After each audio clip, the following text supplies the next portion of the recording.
Herkese merhaba. KOBİ'ler için proje yazma eğitimimize hoş geldiniz. İsmim Kemal Onur Güngör. Sizleri 14.sünü gerçekleştirdiğimiz ve Avrupa Komisyonu'nun hızlandırıcı programından faydalanmayı hedefleyen KOBİ'lere yönelik düzenlenen eğitimimizde ağırlamaktan memnuniyet duyduğumuzu ifade etmek isterim. Bugünkü etkinliğimiz daha önce de belirttiğim gibi 15 etkinlik serisinin 14.sü olma özelliğini taşımaktadır. Bu kapsamda aranızda daha önceki etkinliklerimize, proje yazma eğitimlerimiz olsun, proje yazma kamp eğitimlerimiz olsun, SME webinarlarımız olsun, katılan katılımcılarımızın hatırlayacağı üzere tüm sorularınızı öncelikle aşağıda yer alan Zoom menüsünün altında yer alan Q&A butonu ya da soru cevap şeklinde sizde görünen buton aracıyla alacağımızı iletmek istiyorum. Bugünkü etkinliğimiz daha önce sizlere iletilen davet yazılarında belirtildiği üzere Ufuk Avrupa Programı'nın da Ufuk 2020 programında olduğu gibi ana unsurlarından olan Eic hızlandırıcı programına başvurmayı planlayan KOBİ'lere, spin-off firmalara, startuplara ve bireysel girişimcilere yönelik olarak gerçekleştirilmektedir.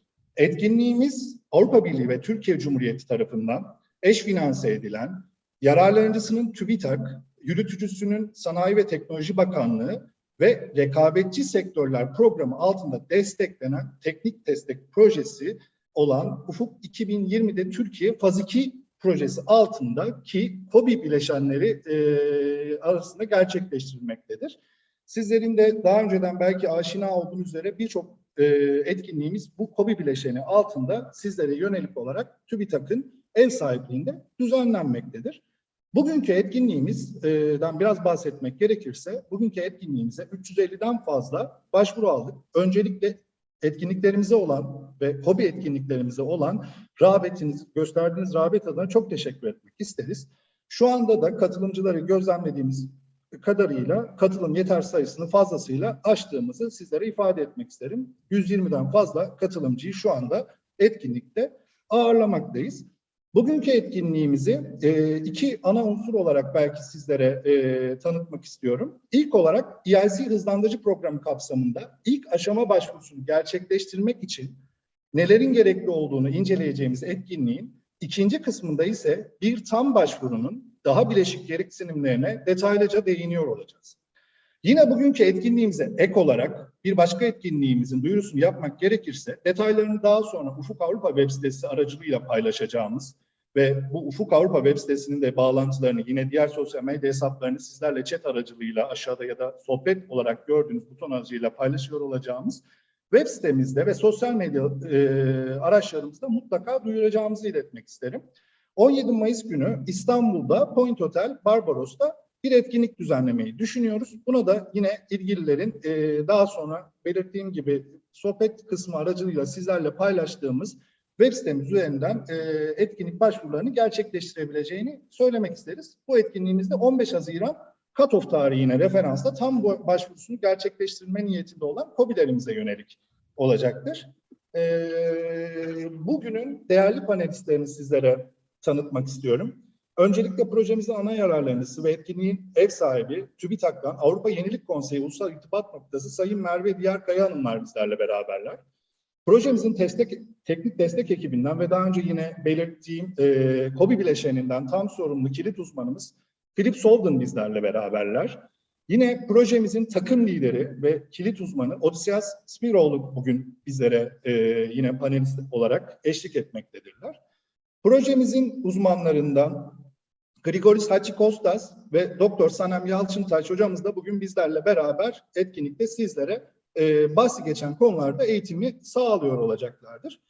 Umuyoruz ki etkinliğimizin sonunda Eic hızlandırıcı desteğine başvurmak konusunda hepinizin daha iyi bir bilgi sahibi olacağınızı, sonuç olarak da daha güçlü başvurular yapacağınızı temenni ederek sözü TÜBİTAK'tan Sayın Merve Diyarkaya Hanımlara devretmek istiyorum. Merve Hanım, sizindir söz. Teşekkürler Kemal Bey. Etkinlik İngilizce olduğu için ben de konuşmama müsaadenizle İngilizce devam etmek istiyorum. Good morning everyone, once again. I am very glad to see a high number of participants. This high interest of our SME events.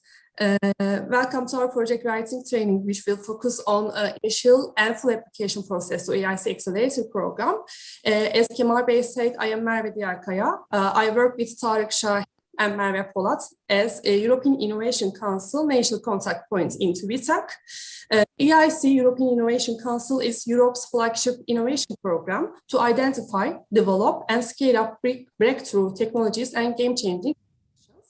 The EIC has been, the fully fledged EIC has been established under the EU Horizon program. It has a budget of 10 billion euros to support game-changing innovations throughout the life cycle from early stage to proof of concept, technology transfer, and financing and scale-up of startups and SMEs. The EIC has actually three main funding tools: Pathfinder, Transition, and Accelerator. You can find all related information via our website, horizoneurope.org.tr. In today's event, we will focus on the EIC Accelerator, which supports individual SMEs, in particular startups and spin-out companies, to develop and scale up game-changing innovations. The EIC Accelerator provides substantial financial support with, firstly, grant funding of up to 2.5 million euros for innovation deployment costs, and secondly, investments of up to 15 million euros. In addition, EIC selected companies receive coaching, mentoring, access to investors and corporates, and many other opportunities as part of the EIC community. During the event, our distinguished experts, Odysseas, Philip, Grigoris, and Senem Hanım, will share their valuable insights and information on the initial and full application process. They have immense experience on preparation and evaluation of the EIC Accelerator, so please don't hesitate to ask questions during our events. I will be also here with the project team during the events to respond to your questions, so you can either ask your question in Turkish or in English. I wish fruitful training for all of you, and thank you for joining our events. So now I would like to yield floor for Odysseas. Thank you. Thank you, Merve. Thank you very much. Welcome everyone to our event.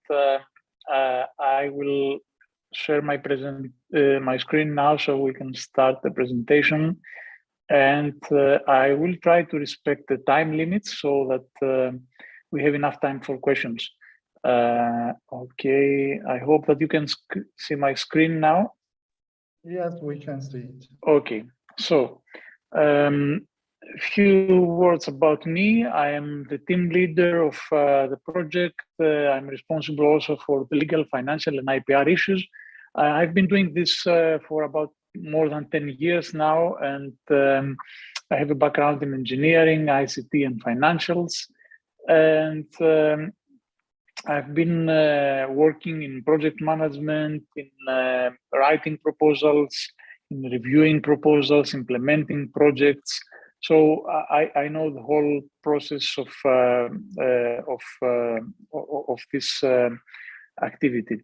This is our team of experts with our emails, so you can always reach us if you have anything that you would like to ask, or any help that we can provide. We're always here for you. We are based in Ankara, and we have a very good team to support us. So what this is about. Our project has a very specific strand of activities for SMEs.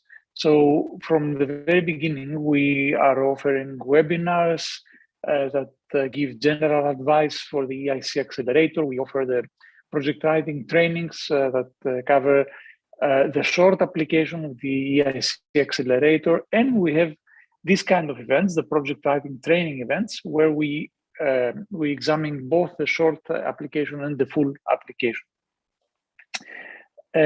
We also offer other training events, and you can find all these events in our help desk. I will share with you the link later on. And in addition to that, we organize networking events where you can you have the ability to organize and schedule face-to-face meetings with other participants, potential participants for Europe. This is more relevant to the other pillars of Horizon Europe, not Eic Accelerator, but still there are a lot of opportunities for SMEs in the other pillars of Horizon Europe as well, and you should explore them. We have a strong online presence. We have launched a new TÜBİTAK, and our project has launched a new website for Horizon Europe just a few months ago. You can find it in this link. Then we have the help desk, which is also accessible through the TÜBİTAK website. And in this help desk, you can find every training material, including the videos and the recordings of all our webinars of the last year. And since we had the COVID situation, we were forced to give most of our trainings online. And even now that we are organizing physical trainings, we still organize them, all of them, as hybrid events. So you will find recordings of our physical trainings as well. So you will find dedicated trainings for IPR, for instance, or for legal and financial aspects, or for writing a collaborative proposal. So I think it can be quite useful for you and complementary to your proposal for Eic Accelerator.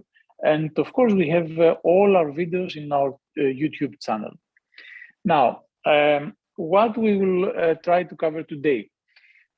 We have the Eic Accelerator challenges, and these are dedicated to technologies for open strategic autonomy and technology for Fit for 55. These are the two challenges that this particular cutoff is focusing on.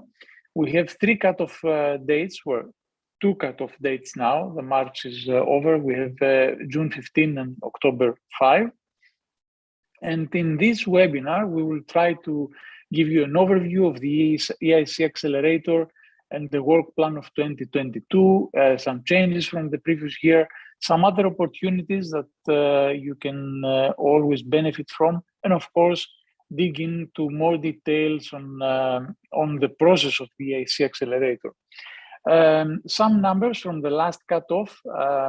You can see that it is a very competitive program. More than 1,000 proposals were submitted from 35 countries, and the Commission intends to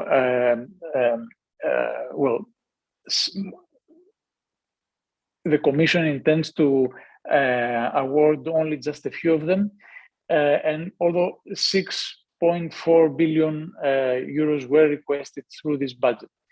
And 66 for them, this is very interesting, 66% of this proposal, so about 700 proposals, more than 600 proposals, requested blended finance. Now, a short introduction rather for Horizon Europe. This is necessary because although Eic Accelerator is a very particular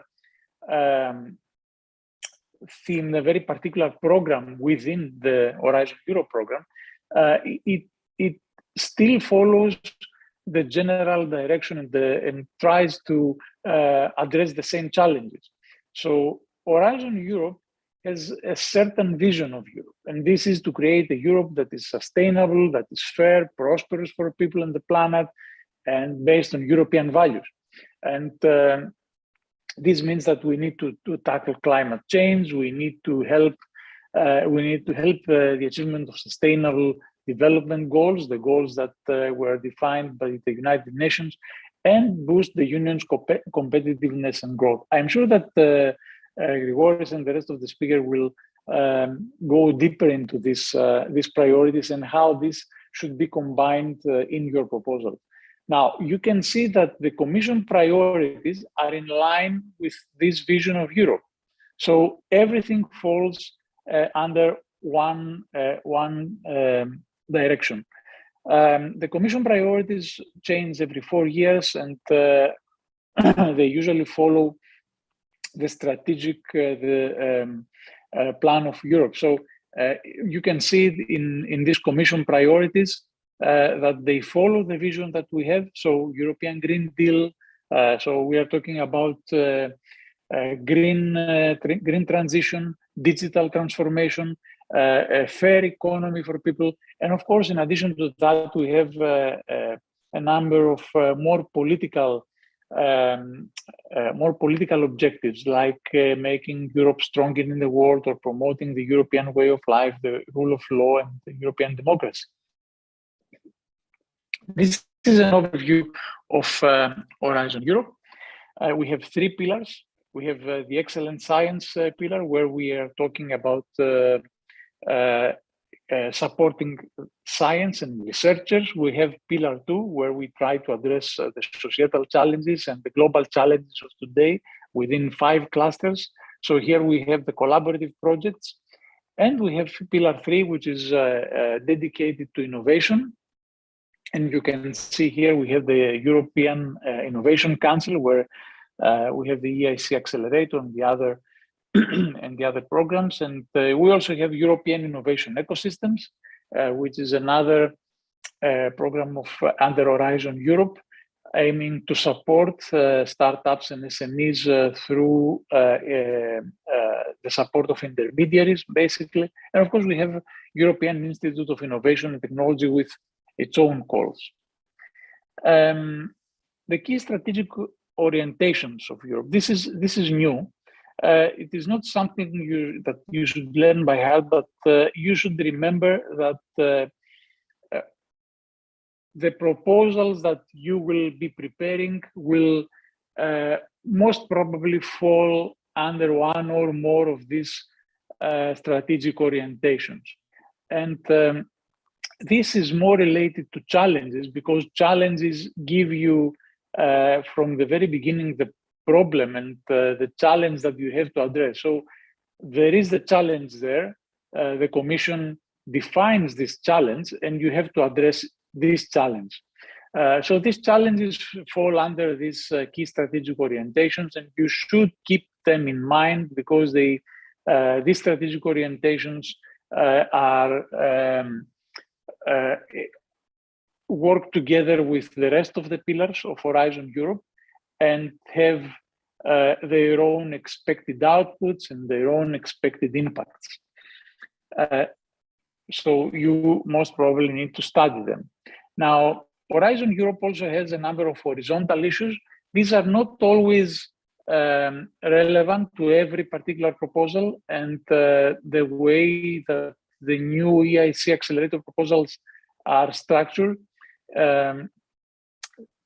is not so clear where you need to address these horizontal issues, these cross-cutting issues, but still these are issues that you have to consider, and you have to think about when you are preparing your proposal, especially issues like the gender equality and inclusiveness, the ethics and integrity, the integration of open science and social sciences into your proposals, or social innovation in your idea and your challenges, and of course dissemination and exploitation. After all, this is Eic Accelerator, and we need to create something that will be very close to the market or ready to go to the market. Now, the Eic main components. We have 3 components. We have the Eic Accelerator, of course, which is dedicated to startups and SMEs that would like to develop and scale up their innovations and take them out to the market, hopefully to disrupt some existing markets. We have Eic Transition, which is funding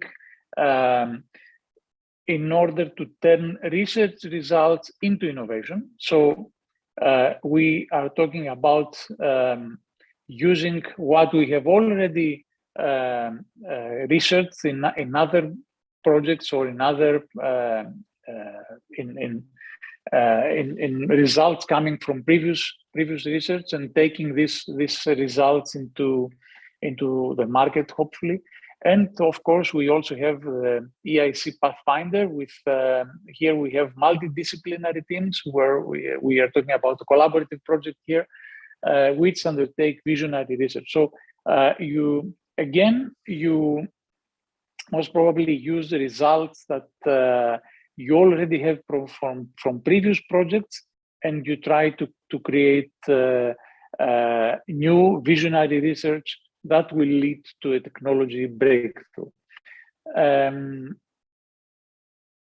So you can see in the diagram where these programs are in terms of technology readiness. So Accelerator is the one program that is very close to the market.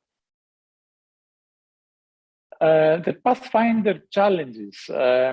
Again, these are the challenges that are defined for these particular cutoffs, and they are very specific.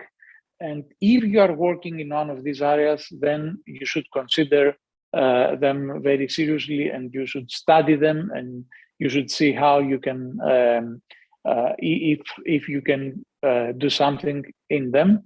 In transition, you can see that we have different challenges. 3 here, and again, you can see challenges that come from green transition. They include digitization, they include health, like the RNA-based therapies. They are very specific, so they know what they are looking for. They expect you to work on these very specific areas. And then we have the challenges for the Eic Accelerator. Again, these are quite specific. You can see that in this cutoff, we have the technologies for open strategic autonomy. I remind you that open strategic autonomy is a new term coined by the European Commission, and it means that Europe needs to create technologies and create innovation that will make Europe as a continent, as a union, stronger in the geopolitical sense. So yes, there are areas where Europe needs to create an advantage, a competitive advantage. These are strategic areas, and Europe aims to create that strategic advantage into these areas, but at the same time, without closing its culture of cooperation. So this is why it is called open strategic autonomy. And of course, the technologies for Fit for 55, where we are talking about green transition, and you can see that we are talking about clean energy, decarbonization, zero emission, and so forth. The funding gap that EIC addresses, basically the problem that the European Commission identified is that there is a funding gap between research and commercialization. So we have the angel investors, we have the venture capitals, we have the industry, the private funds that are willing to finance a project, are willing to finance an idea, if it is very close to the market. And then we have Horizon 2020 in the past and Horizon Europe now, and collaborative calls like the clusters and the projects under Pillar 2 that are funding research. But we are missing funding that will translate the results of a research, of a collaborative research project, into commercial products. So how can you get ready for the Eic Accelerator? First of all, you need to study the new work program. Very carefully study the Eic Accelerator guide, and then you need to familiarize with the tools. The new proposal template, which will be presented in detail in later sessions, is redesigned. It's nothing to do with the old one. It's completely new. That all the tools that you will be called to use are new. A lot of you, of course, will know these tools. These are not tools that were created last year. we have been talking about lean methodology and about business modeling and business plans and tech adoption cycles for many years now. But now these tools are incorporated into this new proposal template, which is unique for EIC Accelerator. It is fully online, and it follows a more business-like approach than the previous template.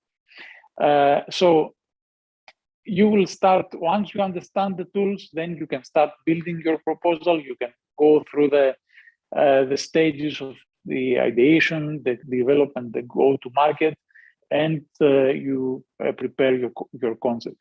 I don't want to take more time because my presentation is supposed to be an introductory one and only to give you the basics. So I try to give you the defined challenges. Of course, there is always the open challenge. You can submit a proposal with your own idea.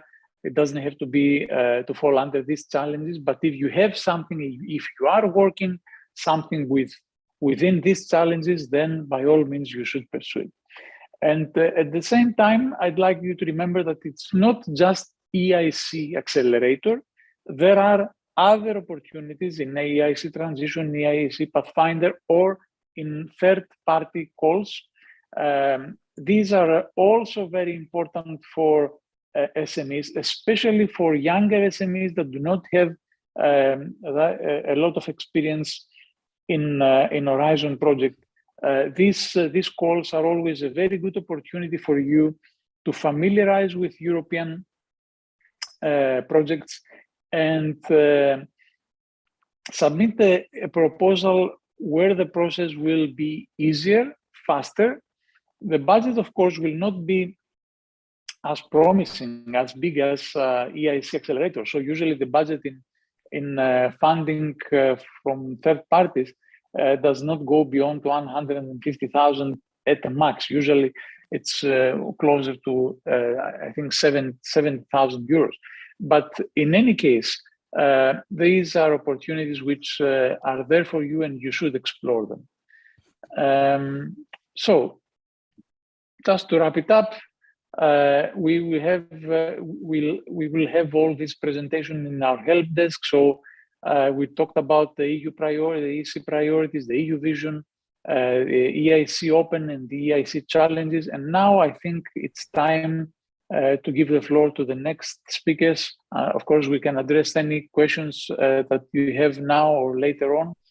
And I'm sure that the Grigoris and Nan and Philip will explain the exact project and the exact EIC Accelerator proposal and how you can work with that.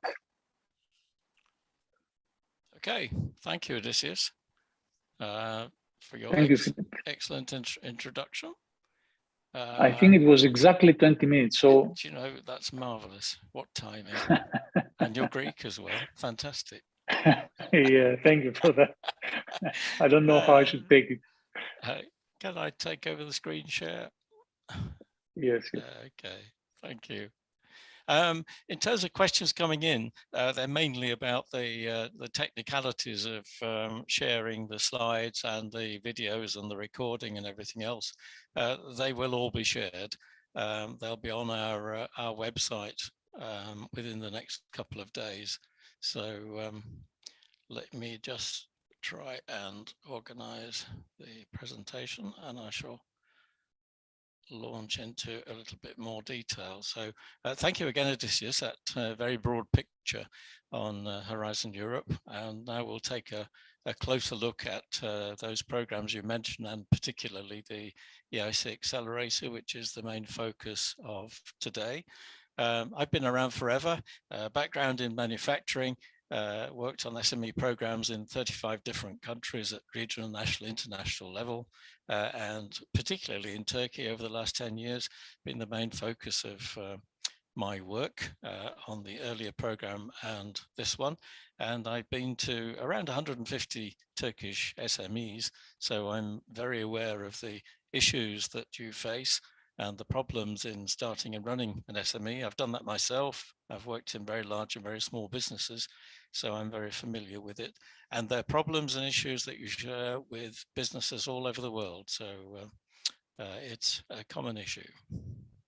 So today's presentation, let's have a quick look at what the EIC offers, covering some of the ground that Odysseus did, but looking a little bit more depth, how they offer it, how you apply, and later how to improve your chances of success. Questions, please ask questions. We're here, the questions are available online. Put your questions in and we'll try and answer them either live or type your answers. So please ask the questions. As I say, that's why we're here. We looked at 3 pillars, and now we're going to be looking at the European Innovation Council in a little bit more detail. What's the purpose? The Commission over the last 40 years, I guess, have seen the prominence of SMEs. Most economies, well over 90%, even 95% of SMEs, of businesses are SMEs, so they're very important. They contribute around 3/4 of GDP and well over half the jobs in Europe. So the focus on SMEs has been put fairly and squarely into the hands of the European Innovation Council, and their job is to empower European innovators in the hope that they find a new Google or Microsoft or Apple or some other business that will grow from this investment. They state that it's Europe's most ambitious innovation initiative, 10 billion euro program, so it's one of the biggest, if not the biggest in the world, and growing. You see there between 2021 and 2022, 0.2 billion, despite the economic issues across Europe caused by energy crises and various other things. And they're set to become the largest deep tech investor in Europe, over 3 billion already invested in technology-based companies. We talk a lot in our presentations about technology readiness level. You can also map on this business readiness level. You look at the basic ideas. This is drawn, I think, from NASA originally and is used a lot in national programs. So the idea from 0 to 3, TRL 0 to 3, prototyping 4 and 5, and then you're into demonstration of those prototypes, the validation at 6 and 7, and finally the commercialization levels of 8 and 9. Generally, Accelerator is looking at 5 to 6 onwards, but other programs look at earlier levels. So let's take a quick look at those. First of all, where does the inspiration come from? Mainly from open calls, from companies applying for help with their clever ideas, their innovations. As you see there, from anywhere, SMEs, universities, research bodies, and so on. But increasingly, the Commission also are bringing in challenges, so top-down challenges on specific subjects, which Odysseus mentioned in his presentation. So how's it delivered? We talked about the 3, Pathfinder, Transition, and Accelerator. You see the flow there from basic research through to development and finally into commercialization through Accelerator. So Pathfinder then funds research to develop the scientific basis to underpin breakthrough technologies. So if you've got a really clever scientific idea for research and you can impress the Commission that it's disruptive and may be something that the world really needs and wants, then Pathfinder will look at that research and look at the future in it. How's it delivered? It's looking really at TRL 1 to 4. We just covered TRLs. It is a consortia-based program, so you need a consortia there of other countries involved in Pathfinder, so you're sharing the research and the results. The deadline has already closed for the open calls, but challenges, the deadline is the 19th of October. Those are the 6 challenges that Odysseus covered. So some of them very broad. If you think of energy storage and healthcare continuum technologies, some of them very specific, DNA-based digital storage and so forth. So quite a mixture there.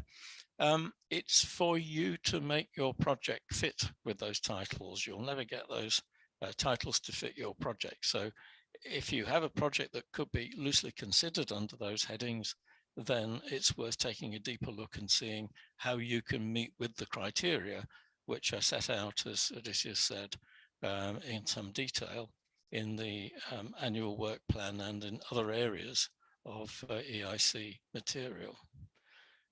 So the consortium has to have at least three legal entities established in different EU member states or associated country. Of course, Turkey is an associated country, but one of them must be in a member state. And the three key questions really to ask yourself: do you have a vision for a future technology that could make a real difference to our lives? That's a very broad question. It's not about adapting things. It's not about perhaps copying something from another economic bloc. It's a vision for future technology. They do give examples in the documentation of what they consider to be that visionary technology. Do you see a plausible way of achieving the breakthrough and making it possible? And can you bring the right team together to make it happen, both of researchers and innovators, to prove the principle of what you're validating? So it's quite a demanding set of questions, and one which you have to really answer honestly and truthfully before investing time and money in getting a bid together. Transition, the next stage really, supporting the maturation and validation of novel technologies. So the TRLs are going up from 4 to 6, and beginning then the business activities towards commercialization.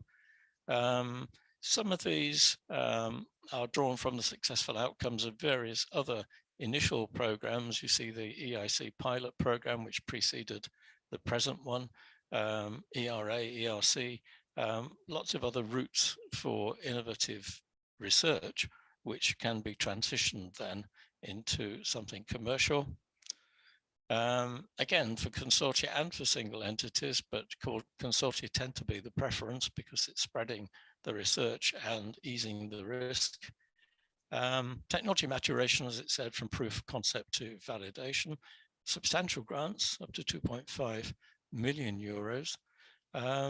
And again, the open and challenges, the first deadline's gone, but the second deadline is in September. And in this one, 3 challenges: green digital services. Everything has a green coating at the moment with the European Commission. So if you can link your project even remotely to environmental savings, societal support, it will help its cause. Process and system integration for clean energy technologies. So again, you see the environmental issues coming in. And of course, in recent months, the need to conserve and look at alternative sources of energy have become very prominent. And then the medical one there, RNA-based therapies and diagnostics for looking at and helping to cure rare genetic diseases. Again, consortia-based is really the preference, 2 to 3 legal entities, and the eligible projects must have been started more than a year ago. And the key questions: is it a novel technology that's ready for the next steps towards commercialization? Have you performed early explorations and looked at the markets? Now, this word markets is something which is paramount in all of these things. The Commission need to know that there's a need out there, that there's a market out there for whatever it is you're proposing, and they seek proof of the need at every stage. So it's really important to consider who's going to buy, which market are they going to buy in, and how big the market is and what the competition is. It runs all the way through the Commission support under EIC. And again, the team, very important that there's confidence in the team to see it through.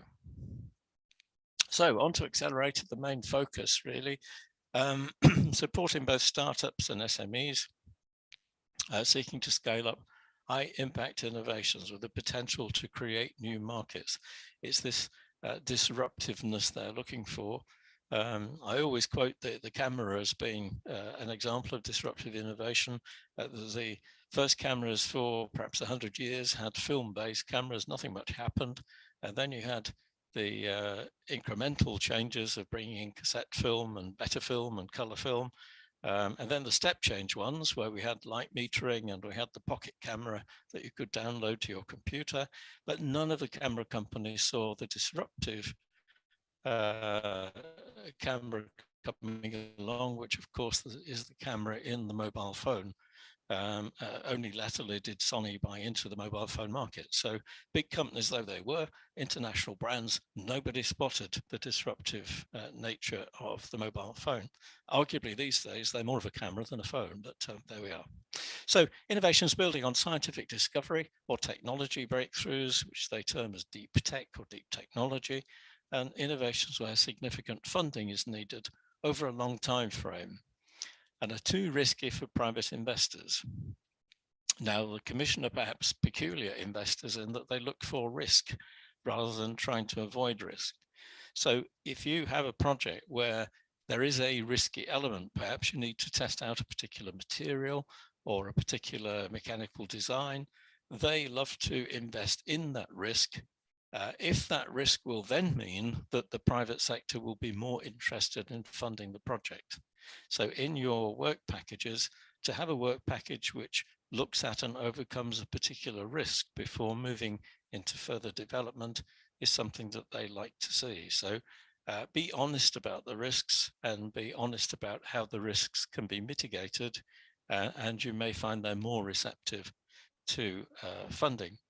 Now, one of the evaluators told me if we have a show of green lights, we're not particularly interested in funding because it means that it should be commercially fundable. If we have a row of red lights, it means that really the project has no chance. So they like to see a mix of red and green lights, which these days is go and no go, so that it has a chance of succeeding. But there is a risky element, which if it's overcome, will attract the private sector investment. So how is this delivered? Again, looking at the TRL, we're now between 5 and 6, ideally 6 to 9, which is the full commercialization. It is for individual SMEs. There's no need to have the consortium arrangement here. It is specifically for individual SMEs. Looking at scaling up to a commercial or commercializable product or process. And they also offer various options on finance, which I'll look at a second. As Merve said, up to 2.5 million, equity investment up to 15 million. And recently this year, they said they can go beyond 15 million for the right sort of project. So that's, of course, a huge sum. You can apply for Accelerator at any time. This is often misunderstood. The belief is that you have to apply by the deadlines, which you see on the next slide. You can apply at any time, but if you're invited to make a full proposal, then you have to submit the proposal by those deadline dates. You see the first one has gone, the next one's the 15th of June and then the 5th of October for this year. And next year there'll probably be another 3 or 4. There are 2 challenges. Remember I talked about the top-down challenges, and there they are: technologies for open and strategic autonomy and technologies for fit for 55. What do they mean by that? The 2 calls there, so open call innovation in any field of technology and innovations that cut across different scientific, technical, sectoral and application fields. And the challenge-driven calls, I just mentioned those 2. So what are they? Open strategic autonomy. The Commission defines as the ability to act autonomously, to rely on one's own resources. So it's a strategy to contain within Europe and of course the associated countries the ability to develop in key strategic areas. And then Fit for 55 again is linked to environmental issues. And this is the aim of reducing the net greenhouse gas emissions by at least 55% by 2030. So 2 specific calls, but very open descriptions there. You'll see Fit for 55 covers virtually anything to do with energy conservation and reducing the impact on the environment.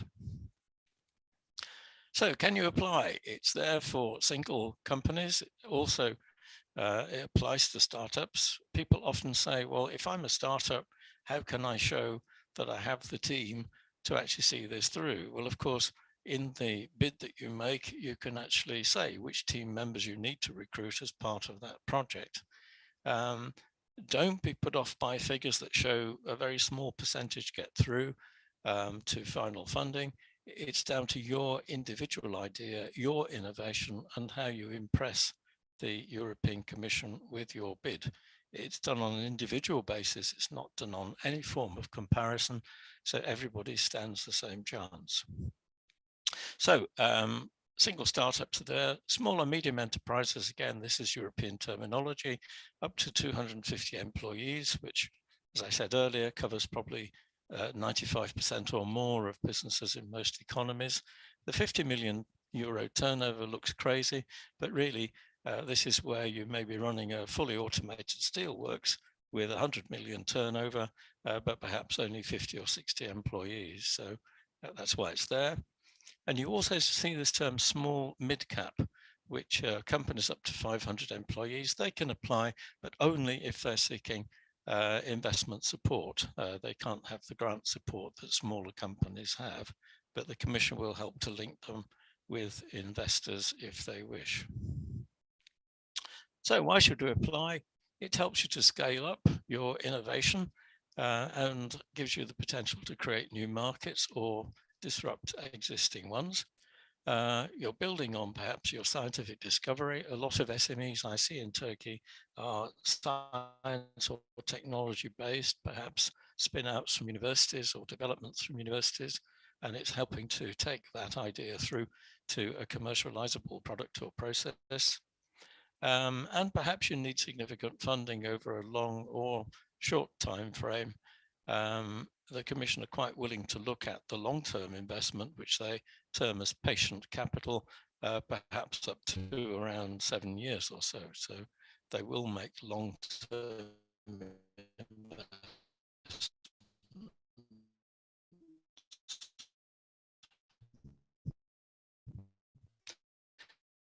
But obviously, the potential has to be there. The different grants supportable first, grant and investment only. So a very flexible package there. Let's look at each of those. Grant only, this would be perhaps to overcome a particular technical issue, but if you do apply, the Commission expects you to show that you have finance that will then carry you forward to commercialization. So it's not just a grant for research, and this isn't a research program offering grants.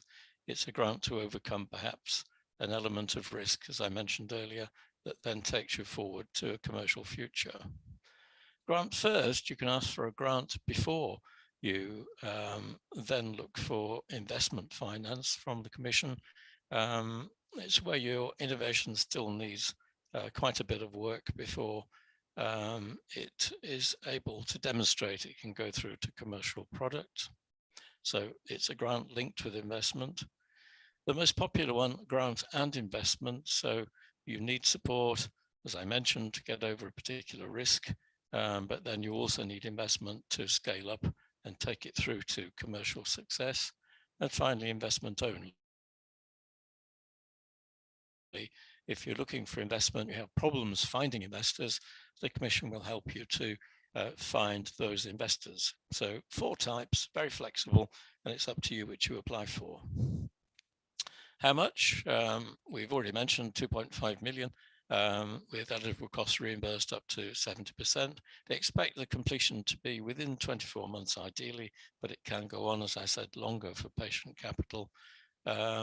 And I mentioned that small mid-caps are not eligible for grants, but they can be involved in the investment side.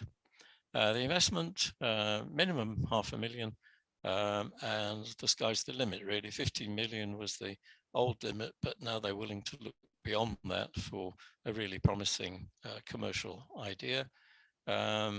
Details on the shareholding needed to secure those investments, maximum of 25%.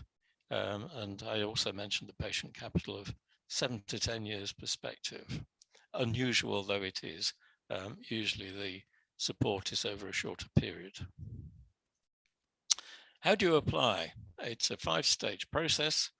And let's just run through those. So the idea, first of all, you have to submit a short application. Now, in the short application, the commission are really looking for how innovative your idea is. And then it sort of transitions. So you're looking for how innovative the idea is, and to have a very strong idea of how it could be commercialized, what the competition is, which markets will be interested. But it's the wow factor of the innovation that tends to win at this stage. Only then at later stages do they come in more heavily on markets, customers, potential competitors. So wow factor to begin with enough detail of markets that you can convince them to then invite you to the second stage, where it's much more about business planning, details on markets and competitors. So the short proposal, it's all done online, artificial intelligence based platform. You also at this stage have to submit a pitch deck, ideally 10 slides. It can be more than that, but 10 is the figure that is usually submitted, and a 3-minute video. Later in the training session, we'll be discussing both what's in the pitch deck and the 3-minute video. So when you go into the artificial intelligence-based platform, AI-based platform, you'll find that there are 2 stages to begin with, discovery and diagnostic. I'll cover those in a second. First of all, the platform, you need to be registered with the EC. Your company needs to be registered with them, fairly easy process. And then if you look at the funding and tenders portal, look at Pillar 3, get into Accelerator Open, you can start your submission there. And the EIC work program gives you the content I was telling you about earlier, more detail on what they're looking for. I have to say, though, you don't sit down and start a submission. You need to think beforehand to have some sort of strategy for your business, for your project, for its future, and some sort of business plan as to how it might be marketed, where the market is, what the competition is, because these questions are asked.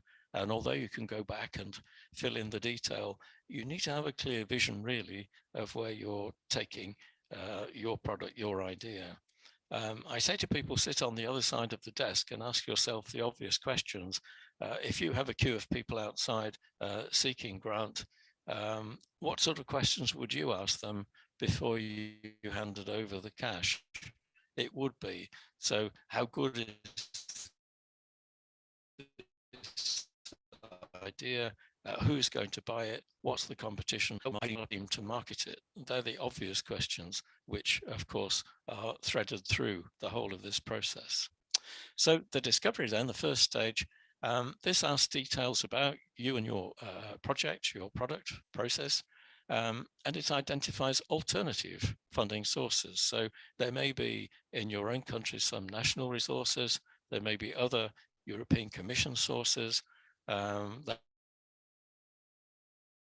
may be investment bank resources and so forth. So the first stage is this discovery of what else is available, which may be, of course, better for you than applying for the commission grant, or it could be that your project isn't really relative to the accelerator funding.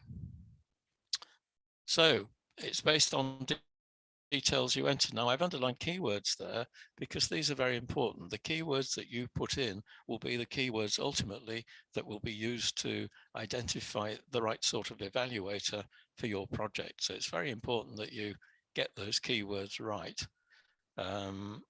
It can have a bearing on whether you get supported or not. As I said, it uses artificial intelligence to look at relevant funding sources across national and regional levels. Of course, that's building over time as more and more information is made available. It's covering grants and investments, funding and loans. And the diagnostic side ask you if you search for those funds. So it's a good thing to search for them, get the answers, and go on to the next stage, the diagnostic, which then assesses your innovation and helps to prepare your short proposal. So the diagnostic's mandatory before you actually start your submission. The discovery one is not, but it's a good thing to do because you're asked questions in the diagnostic. It assesses your concept and idea against a large number of scientific publications, other projects, other European projects, patents, to see whether in fact your idea is as novel as you think. There may already be something on the market, or the Commission may already have funded a similar project. So there's then a set of questions about the problem you're trying to solve and the solution you have, its features, and the market you're going to target. So this goes back again to your initial business planning. Have you looked at these things? If you then go forward to make a short application, the responses are automatically transferred. You don't have to enter them again.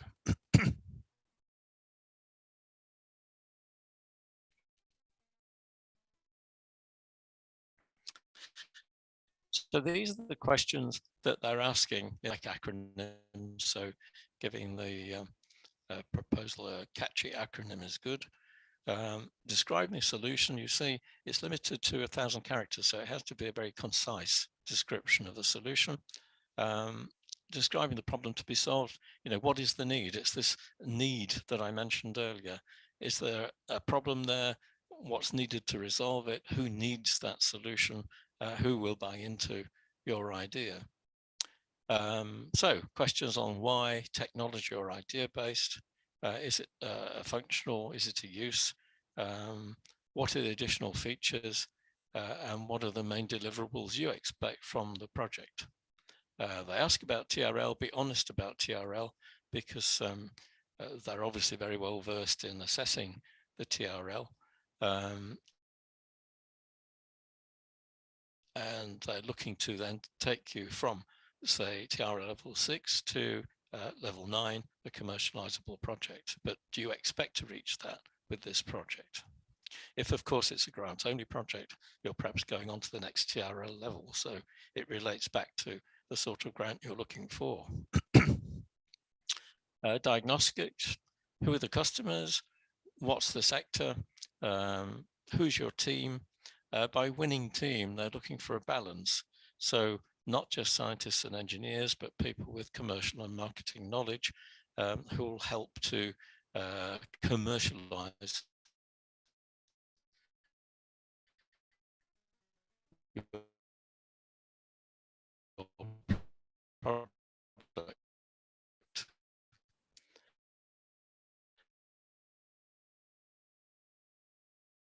Precise than that. People often say USA or China, same thing, need to investigate those markets before you blithely say, we have this wonderful idea, the world will beat a path to our door. It doesn't happen that way. So time to market in years, couple of years, be honest about it, 2 to 5 years perhaps is the range. And the potential impacts, which Odysseus mentioned, on society, the environment, the benefits beyond the obvious from your product. Does it save energy? Does it reduce carbon footprint? Does it reduce raw materials? So forth. So when the questions are completed, it provides you with a diagnostic result. It will assess your team members. It will offer you the best matching funding. If you still prefer to seek accelerator funding, then you can submit a proposal to transfer the details. So this will pick up the acronym, the title, the abstracts. You need to have information on your chief executive and company. The Commission prefer to deal with one individual in companies as the responsible person, so the highest managing position. If the project goes through to commercializable product, they're also looking for how easy the ownership of that product or company will be to transfer. So if there's equal shareholding between 3 or something, that's more complex than having one majority shareholder. We mentioned the pitch deck. We mentioned the video, it's a link to your video, and there's a series of additional questions covering ideation, development, and go-to-market. So ideation, these are European words, I'm not sure they're English. Ideation, looking at the solution, what are the existing solutions, what's new, why do you think it'll be successful, why now? All the tough questions perhaps a bank manager might ask before giving you the cash. Development, this risk of failure, what do you need to overcome to cover the risk? Do you need to cooperate with others? If so, by how much, and what part will they have in the final product? Have you got the right team? Why can't it be done without it? Such a good idea. Why can't you get private sector funding? And a rough idea of what it will cost. At this stage, it's a rough idea. You go into more detail in the final application. Go to market, again, emphasis always targeted market. A question juries ask, where do you see your company in 5 years with or without the grant? Interesting question. And something you need the answer to. Of course, they're looking here for growth on the back of the product, the scale up, as they call it, scalability, to make the business grow through the product that you're developing. What will you consider to be a success? Is it in taking over the world with your product? Is it in doubling your turnover? Is it perhaps in selling your idea to another company for a profit and carrying on doing R&D? So I mentioned it's important to have a strategy and a business plan. This is very much strategic thinking for you as a company, which should be done anyway, regardless of any application to the Commission. You don't set off to a place without looking at a map first. So we're into the short applications, and on ideation, it asks about your solution, what exists already in the market, what's different about yours, what problem are you trying to solve, is it an idea, or have you already got a technology-based innovation in mind? Why now? What's the timing? Why do you think it will be successful?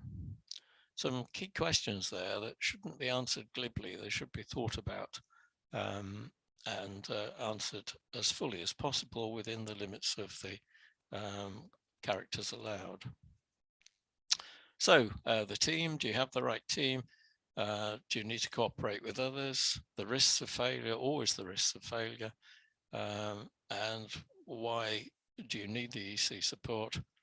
And a rough idea, as I said, of the cost. That's all in development. And finally, go to market. What's the targeted market? Who cares about your innovation? Have you asked customers if they'd be interested, potential customers? Would they buy it? Do you have any letters that say, we'll buy this if it comes on the market, it will save us a lot of money? The broader issues, very important: societal, economic, environmental, climate, all of those things. Again, this is covered in the main strategic areas for the Commission. What are the payoffs for your company in case of success? And again, how do you see your company in 5 years? What do the evaluators look for? This is from feedback that we've had from evaluators. Is it convincing? Is it a long-term vision of something radically new? Does it offer concrete, novel, ambitious science towards a technology breakthrough? Does the bid have high risk, high gain research approach and methodology? High risk, of course, would mean that conventional investors might not be interested. High gain, this would come in if the Commission got you through that risk, and then there was potential high gain from the private sector. The Commission are at pains not to compete with the private sector, so they'll help to get over a risk, but very soon want to then hand over to the private sector for any investment. Although they do have investment funds, they prefer it to be private sector. Is your technology ready for the next steps? Have you proven it in terms of prototyping? Does it look as though it will work? Is it ready to be developed? Have you looked at the market sufficiently and the potential competitors to see that there is a space for you in the market? And again, the team, very important. There's great emphasis placed on the team. So after all that, the evaluation takes around 4 weeks. It is actually taking about 3 in the last round. The expert evaluator's expertise in the area of technology that you're talking about. So again, I underline the keywords are very important because that's what's used to identify them.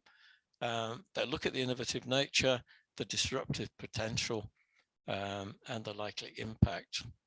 Each of them will give a go or no go to the proposal. Each one is judged on its own merits. If 2 give a go, you'll be invited to submit a full proposal. If more than 2 give no go, then it's unsuccessful.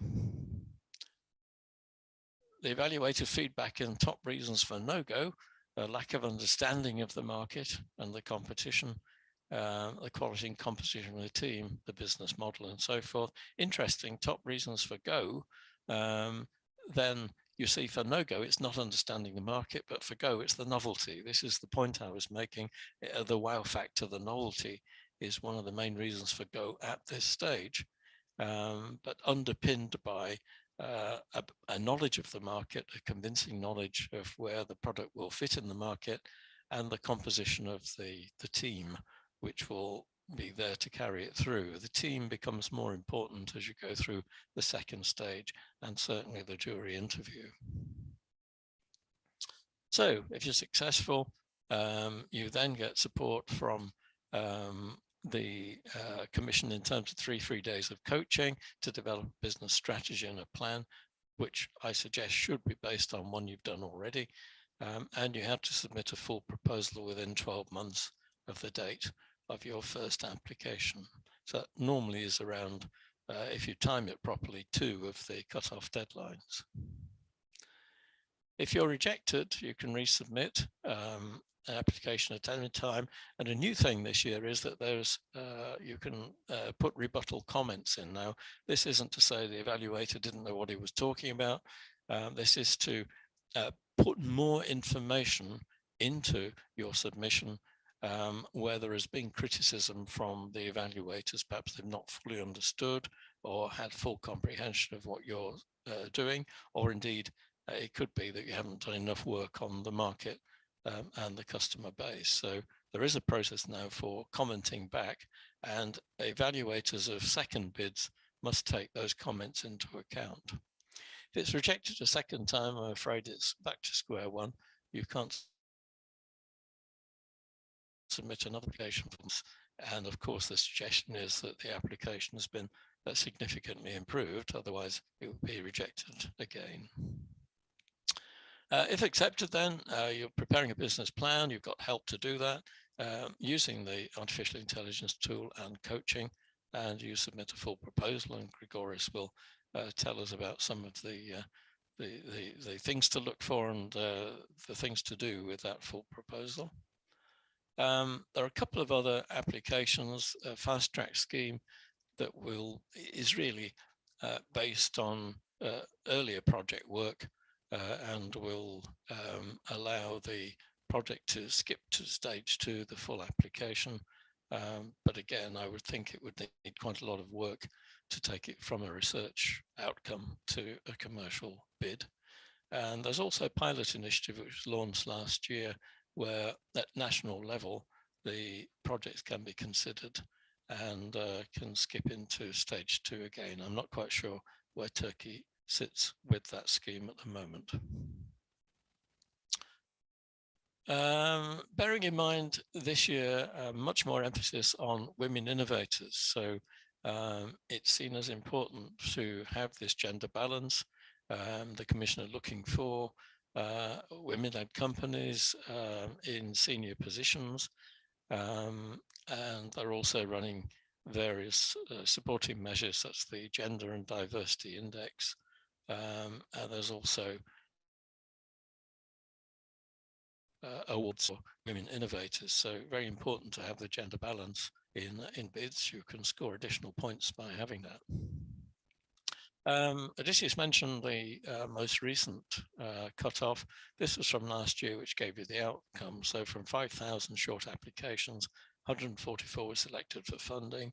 I say again, it's based on an individual project. So if yours is a clever idea, good innovation, it will get through.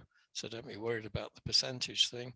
Most companies applied for blended finance, smaller number for grant first, but very few for grant only or equity only. So blended finance is the most popular. As I said, it takes about 3 weeks to inform people, and the total funding was 991 million euros. So a quick summary, and then we'll have a break. Huge amount of support from idea through to commercialization, but it's a lot of hard work to get it. Hard work because they ask the obvious questions you should be asking yourselves in terms of commercializing a product. So, as Odysseus said, read the aims, objectives, and requirements carefully to make sure you've covered them. Cover all the aspects where you can, such as environmental and green issues, gender balance, and so forth, to give yourself the extra points. Look at a business strategy and business plan ahead of applying, because you'll be able to deal with the application much more easily and successfully. Make the project fit the requirements. You've got no chance of fitting the requirements to suit your project. And remember, there's a long queue of people behind you who've made their project fit the requirements. Most important, look for customer needs, develop appropriate ideas, and make sure that you can implement them. Don't start by looking at what you're good at implementing, coming up with a clever idea, and not looking at the need, because that's the opposite of what the Commission are looking for. Those websites give information on the Europa website, the European Innovation Council annual work program, I should say, and of course our website. All of these will be available on our project website, and a recording will also be available. Thank you for joining us. If you have any questions, feed them through to us. And at this stage, we shall take a 10-minute break in response to requests from earlier events.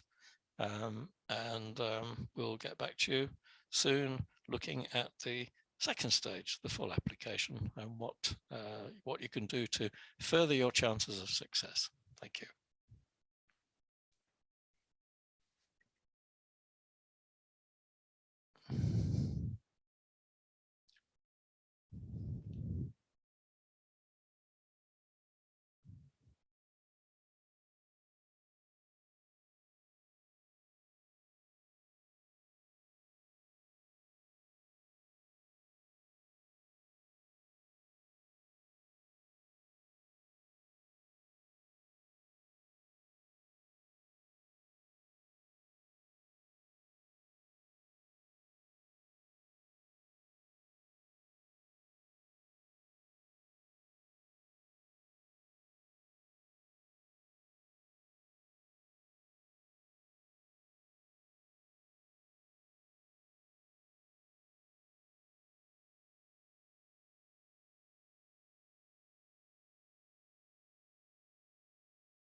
Hello, hello. Hi, Grigoris.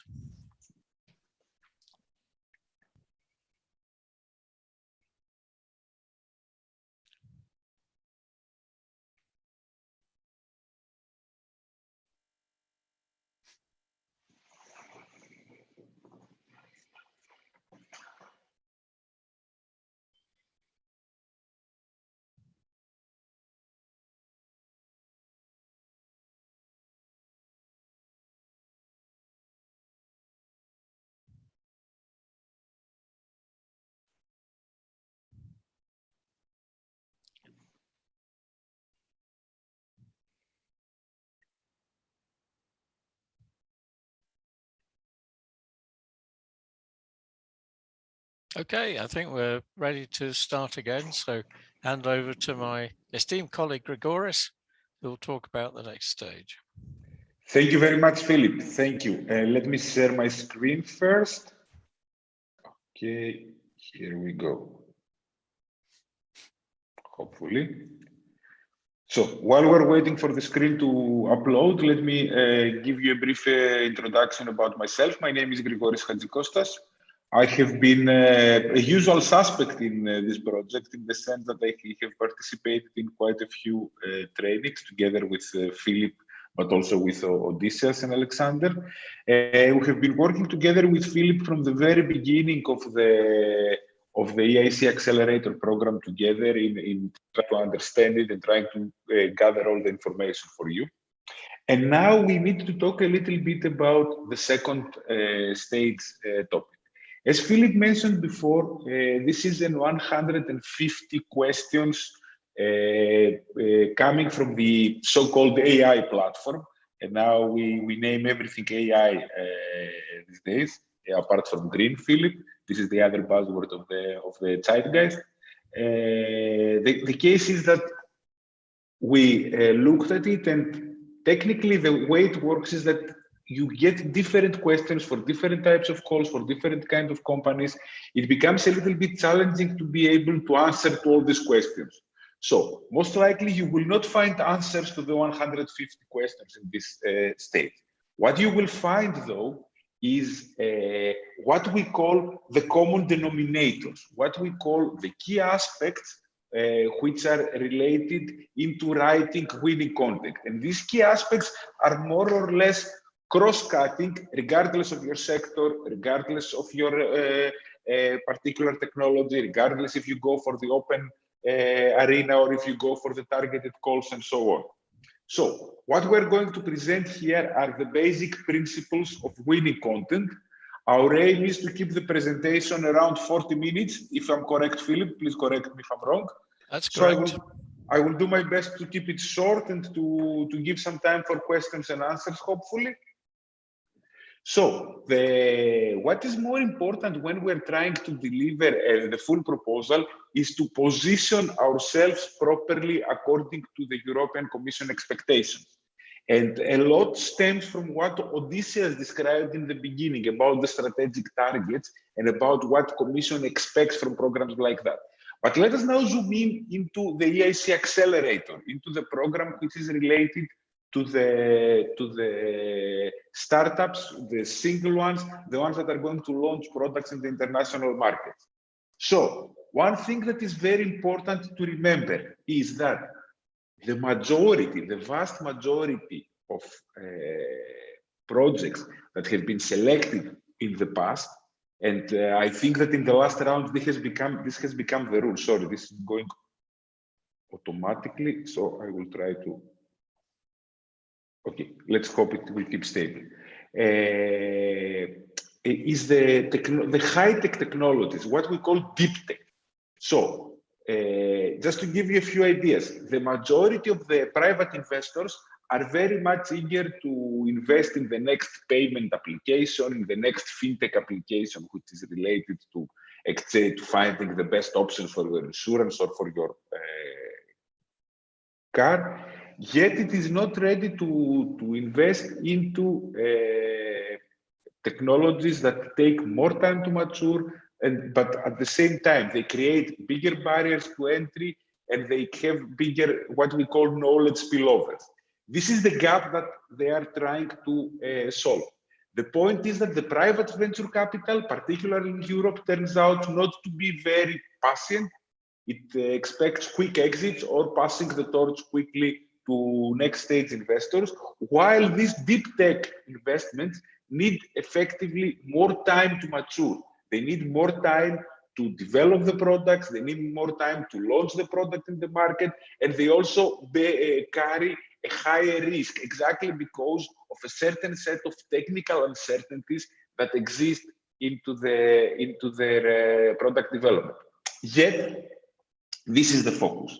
And this is why we strongly believe in this team that Turkey is very well positioned to reap the benefits of Eic Accelerator, exactly because there are so many deep tech startups coming out from the research community, but also from the grassroots startup communities of Turkey. I'm referring to some indicative technologies like advanced materials, artificial intelligence, of course, it goes without saying, biotechnology, blockchain, of course, it goes without saying, robotics, photonics, electronics, and quantum computing, but many other topics like bioengineering, or you can consider as what we call deep tech. Another important aspect to consider about is what Europe is trying to achieve with this Eic Accelerator. I'm taking you back to the concept that Odysseus described. There is a problem of non-bankability, meaning banks, as the old quote said, are established to give loans to people who don't really need them, in the sense that the terms that the bank puts in order to support a startup or a small company is predictable cash flows. It does not exist. It is hard assets, fixed assets. They do not exist. Or big collateral on behalf of the founders. The founders have their own personal wealth that they can support financing. The case is that in the vast majority of startups, and please correct me if I'm wrong, any of the other panelists, this thing will not happen. So bank financing is not proper for the startups. Let's go now to the typical public support for innovation. This is a very good tool, but in the most cases in national incentives in Europe, what we experience is long, unpredictable times from the time you submit a proposal until the time you get the funding. Lots of conditions and requirements that are not really startup friendly because they have been designed for companies of the traditional economy. And many other bottlenecks that really make startups not be able to get access to these projects in the terms that they want to. And then we have, of course, the venture capital industry, which is in Europe is unfortunately still fragmented. Sometimes it is oriented towards, let's say, e-commerce or easy to understand applications like fintech or platforms that help you to order food, etc. And it's not passive. So what we see here is a huge gap, the gap of non-bankability. But we have to keep in mind that non-bankability and the risk versus the potential are two things that need to be thought in the same direction. Meaning,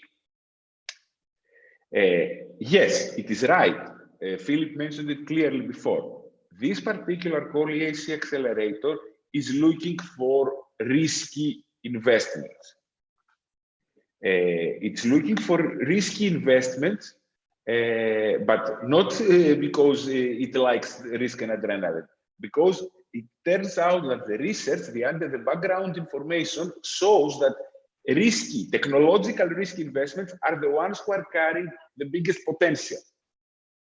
And the whole existence of the Eic pilot is exactly to decrease these levels of risk in order to make them also bankable, investable by other types of investors. That's why you see the blended finance possibility has been earning popularity quite a lot among the participants in the last round.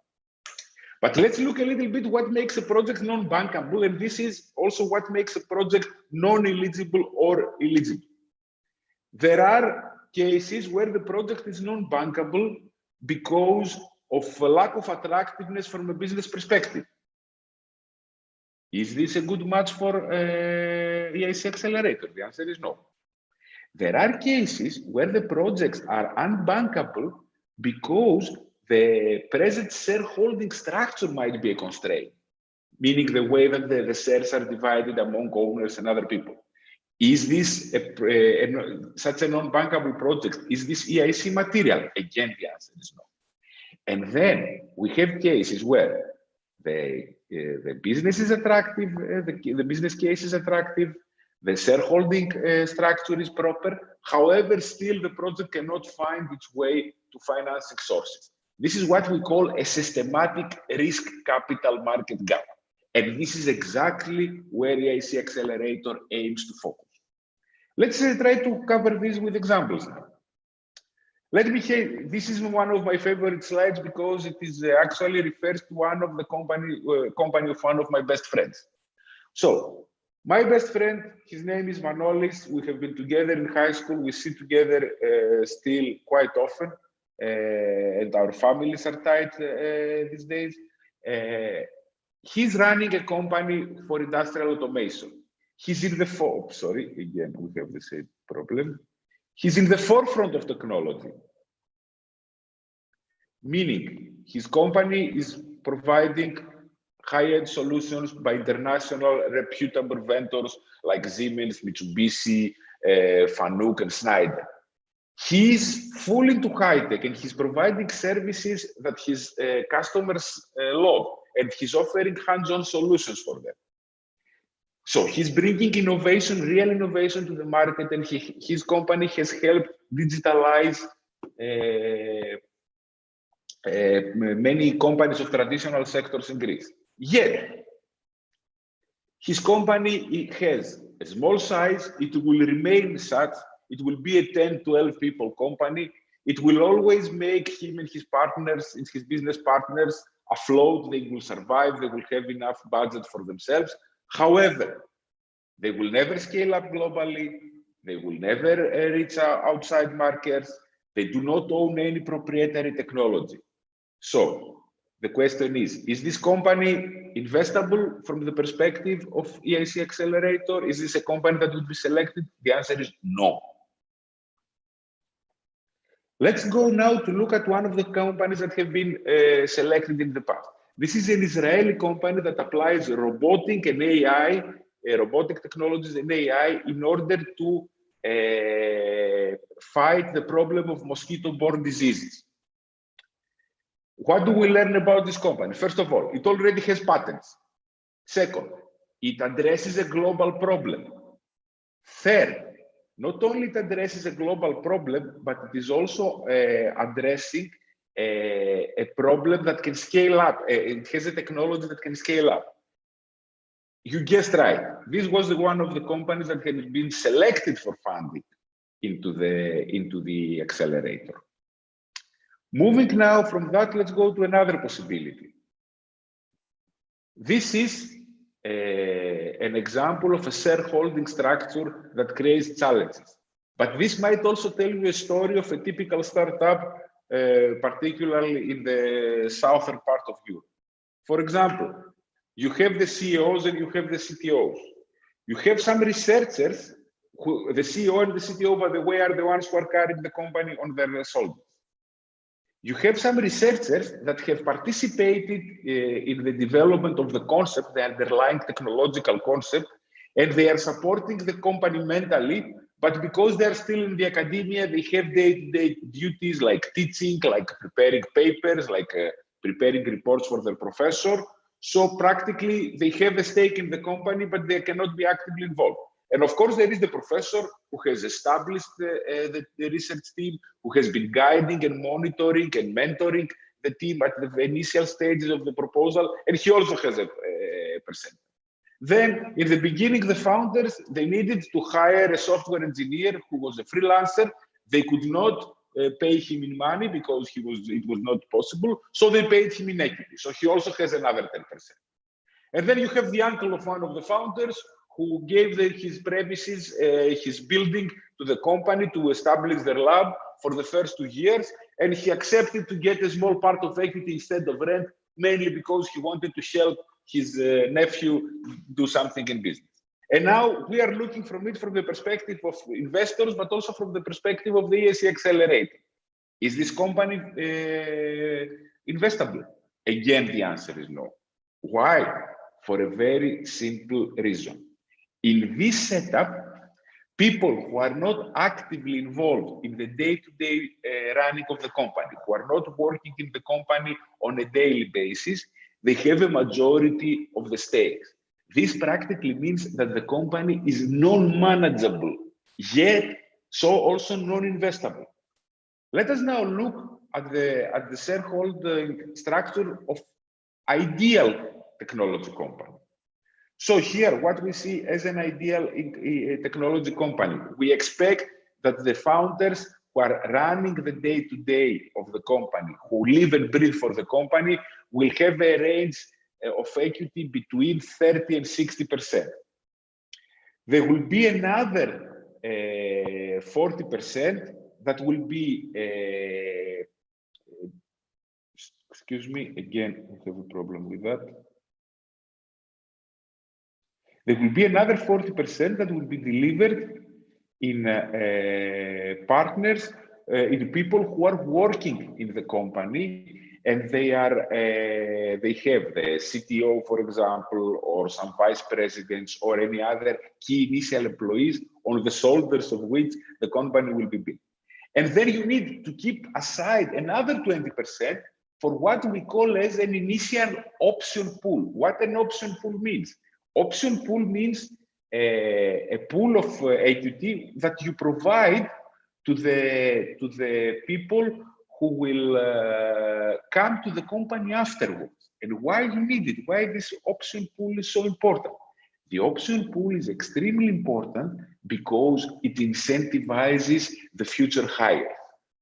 If you think of the current landscape in technology companies, you will see one of the most fierce competitions for labor ever manifested in human society. It is unbelievable how big technological companies, multinationals, startups, recently founded, and many other actors are searching for qualified and for skillful technical people, scientists, software developers, engineers, data scientists, and so on and so forth. So you, as a small startup, you cannot possibly match what a multinational company is giving. But still, you need talent, better talent than they do, because they ask people to get into a predefined route, a predefined structure, but your startup needs to onboard people into an unknown and needs the best of the talents in order to survive the first critical years of its existence. And how do you motivate all these people? The answer is option pools. Option pools are shares that you keep intentionally aside to distribute in the form of options. Options means shares that mature in a few years, that people get an option today to get the shares in a few years. And this is the key possibility for you to retain talent in your team, to attract and retain the best engineers, the best people. Let's look now at the company that is a case for that. First of all, just to clarify, this is the founder of the company. This is a real company in Germany called Hydrogenious Technologies. This is about hydrogen logistics, how they can create technologies and infrastructure for enabling the hydrogen economy. You see, it's deep tech. It's something that is based on a huge scientific and technological development, but that's not enough. Apart from a solid technical solution, they are also having a very realistic business model. They had a very realistic business model, and you don't need to know personally Miss Merkel to get the funding, by the way. Let's look at a few elements again of what makes this a material for Eic Accelerator. First of all, a patented technology. Second, the possibility to achieve a very striking and quantified breakthrough in the market, reduce the operating cost of hydrogen transport by 80%. Then, to have a clear market when you want to focus, to have some already good signals of customer involvement. They have already contracts, for example, they had already at the time of the funding contracts of 1.5 million euros, and also to have ambitious plans for the future. They presented a business plan where the targeted revenues was 90 million euros after a few years. They wanted to grow from one small team up to 235 employees in 3 years after the completion of the project. And so you see that there is a company with very, very strong and ambitious plans for the future. So, again, we explain how we want to position ourselves when it comes to the systematic risk capital market cap. We are too technologically complicated for typical VCs to understand. We are possibly too risky for banks, and we don't have enough time to wait for the national grants. These are the key aspects that help us convince the reviewers about non-bankability. What is also more important to remember, and this is a bridge for me to take you to the next step, is the so-called fear of missing out. What is the fear of missing out? It's the fear that you will start your company, but you will go to the United States instead of going to staying in Europe. So what the European Commission wants to avoid is that you will not find enough capital, you do not have enough trained, let's say, VCs, and this will necessitate your company, your good idea, to take the plane and a plane ticket and go from Istanbul to San Francisco. So what we want is companies that are able to scale internationally, but scaling internationally while staying in Europe. Let's try to think, to give a definition on now, what do we mean by scalability? What do we mean by scaling up? Scalability is the company's ability to maintain or improve profit margins while sales volume increase. It means that, in plain terms, just to put it in a layman's words, it means that the more you sell, the more you earn, not only proportionally, but also as a percent. So, how to demonstrate scalability in your business plan? First of all, a scalable business model, a business model that helps you get more money while you grow. Of course, a very important aspect is the motivated and capable team. You will hear from many VCs, many private investors to tell you that we do not invest in the horse, we invest in the jockey. Substantial demand. You need a product that really can have a global market, and you need to demonstrate that you are the right person to really achieve a global market. Of course, favorable market conditions, well-defined financial needs to know how much you are aiming for, and realistic financial projections. What are normally the drivers of scaling? Light asset base, not too much dependence on hard fixed assets. Those of you who follow the startup news, you will remember the WeWork fiasco.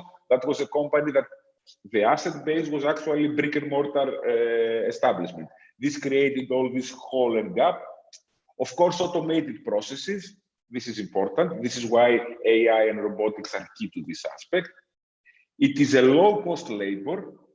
Low-cost labor means that you have the possibility to have access to labor in favorable terms, particularly the technology developers. I think that Turkey can demonstrate a competitive advantage in this, and this is a clever idea to highlight this in your proposals. And of course, a replication potential, the possibility to replicate the business model fast in different markets, in different countries, in different sectors, and quickly gain market shares over there. The whole idea about scalability is exactly this pathway. from a startup to a scale-up to a scaler, meaning a startup is a company that is still looking for a scalable business model. A scale-up is a company that needs to be able to manage the exponential growth and market development, needs to establish the infrastructure proper. And this is exactly the step change that they are asking us to make with this Eic Accelerator program. So, as we said, scalability is the possibility to get more of money than you put in as you grow. Or, as a friend of mine said, a business model is a way to split the loot. A scalable business model is a way to split the loot while multiplying the loot. Going back to the technology readiness levels, here we are talking a little bit about the technology readiness levels as Philip presented them, meaning we have to take into account that we are looking for technology readiness level that start from 6 and reach close to 8, or sometimes when you engage blended finance, even close to 9. So here you have to explain how you arrived here. In your business plan, you have to explain how you have arrived here, how you have arrived in 6 or 7, and what is your plan to arrive at the next part. But there is another concept that has been recently introduced, and this is the business readiness level. The business readiness levels, let's have a look at those now. The business readiness level have to do a little bit with how your business model is ready to achieve market attraction. We start from the business conceptualization. These are business readiness levels from 0 to 3. And we reach, and what we are aiming for at this point, at the level of Eic Accelerator, is exactly this. It's the business deployment levels from 6 to 9. This means that we need to have consolidate our products with paying customer needs. We need to become a trusted supplier, and our cash flow to become predictable and increasingly profitable. This is the final aim of an Eic Accelerator program. It doesn't mean that your business readiness level 9 should be the one that you are entering the project with, but you have to look at it. And now let's go at what we call the break-even point. The break-even point, which is also important to mention in your business plan, is the point where you technically stop losing money. Very important to know that is the point where your fixed cost and your variable costs are equal to your revenues. The break-even point is a very important moment in every company, particularly in the startups.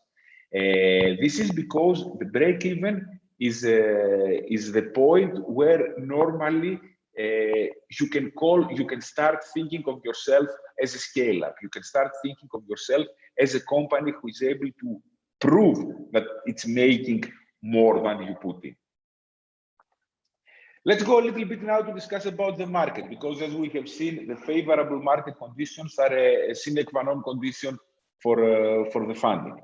First of all, the market should not be looked at a static point of view. We need to look at this at the market from the perspective of the time, and we need to look at the market from the perspective of the segmentation. Look here, for example, in these diagrams, we see that the market, for example, the agricultural insurance market can grow from 2020 to 2025 by this amount. Then let's look, for example, at the meat market.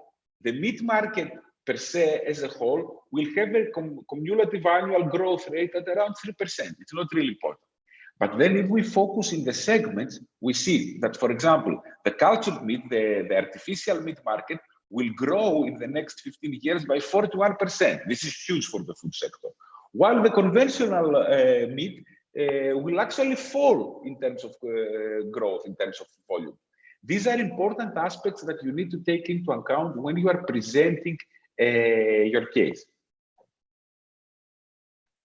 Then, let's go to see some tools of how do we depict the market. And my favorite one is this model of Tam Samsom. No, Tam Samsom is not some North Korean nuclear scientist. It's rather a method that you help yourself to understand the market. For example, TAM is the total available market. This focus on the total market size. To give you an example, this is, for example, the total agricultural robotics market. The SAM, which is the serviceable addressable market, is the market that you can actually focus with your own technology for what you sell. For example, the total market for spraying robots, which is a segment of the total agricultural robotic market. And the SOM, which is the serviceable obtainable market, is the one that you can apply realistic goals to obtain, meaning is the one that you, your company, with your own resources, with your own sales and distribution channels, with your own market influences can reach.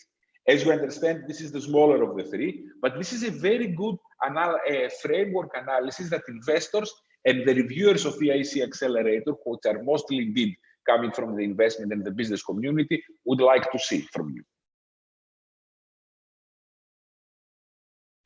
Then, when we are describing the market size, it's good to, as we said, it's good to be able to segment the market in terms of type of market, in terms of size of customer, in terms of countries, but also to be able to demonstrate how this market segmentation is also reflected in our private policy, in our pricing policy. And then we go to the part of the unique selling point, which is also important. One thing that I have learned very well from Philip is that unique selling point has to be unique.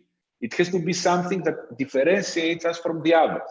I hope that this diagram depicts what I want to say well, because practically our unique selling point is the space that covers what our customers want, that is not what our competitors do better than us, but it's what we do well. And this is exactly the place that we would like to position ourselves.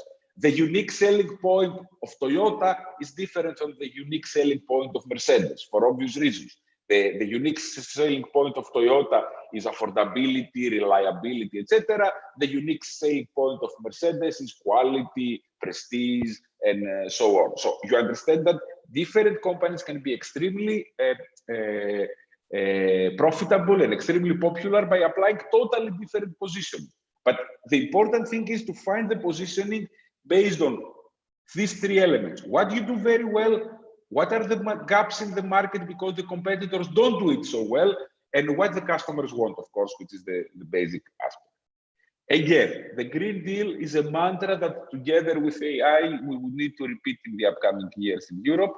I would very quickly tell you that in case your idea has something to do with natural capital, with sustainable transport, with climate neutrality, with energy, which is a top priority nowadays, with transition to a circular economy, and to farm to fork activities from agri-food, which is my favorite topic, and the revitalization of rural areas, then these are the topics that you need to focus. Of course, the Green Deal has other aspects as well. One is how we will finance the transition, and the Eic Accelerator contributes into that by supporting eco-innovative concepts and companies. And the other part is the just transition, what we call the leave no one behind, that to make sure that our investments, to make sure that our business plan is not contributing to further marginalizing parts of the society. In that same context, we have to address also the do no significant harm requirement. This is very clear. We have to avoid solutions that do significant harm to climate change mitigation or climate change adaptation. We have to promote solutions that do no significant harm in sustainable use of water and marine resources, circular economy, pollution prevention and control, and protection and restoration of biodiversity and ecosystems. And last but certainly not least, the gender dimension. You noticed already how important it becomes when it comes particularly to the number of women founders or women in C-suite positions, and we say in the company. This means that we need more women participating in innovation programs, but also better integration in the content of the projects. We need more participation also to broaden gender equality and also to integrate the gender dimension into research and innovation. Just to give you an idea, the target is that 40% of women-led companies will be invited to pitch their projects, and also that gender balance is not only reflected in the composition of the teams, but in the composition of the pool of experts, of evaluators who are participating into that. And some generic advice, when you are writing your full business plan, keep in mind that, first of all, for most evaluators, English is not their first language. They speak English like I am speaking, meaning that they might understand the text very well, but they will not be able to understand very complicated expressions or vocabulary that is not common for everyone. Then, another important aspect for the evaluators, they are human. They can be ill, they be bored. Try to write concise and interesting answers to the questions in the full proposal so that you cover this part. The fact that you are expert in your technical domain doesn't mean that everybody else is equally expert into that. Try to use a language that a non-technical expert can understand. The majority of the pool of evaluators are not technology people in the Eic Accelerator, are business people, people who come from the corporate sector, so they will not be impressed by ultra sophisticated technical language. Keep in mind, and I have made that important because it's very important, keep in mind that evaluators need to be able to find very quickly answers to the evaluation criteria. You might be tempted to write a lot about how great your idea is and about how it approaches, but this is not what they expect to have. And also pay attention to the fact that although they are asked to, evaluators might not have time to read every word of your proposal. So you have to make your narrative in such a way that the key points will be easily picked and possibly repeated a couple of times.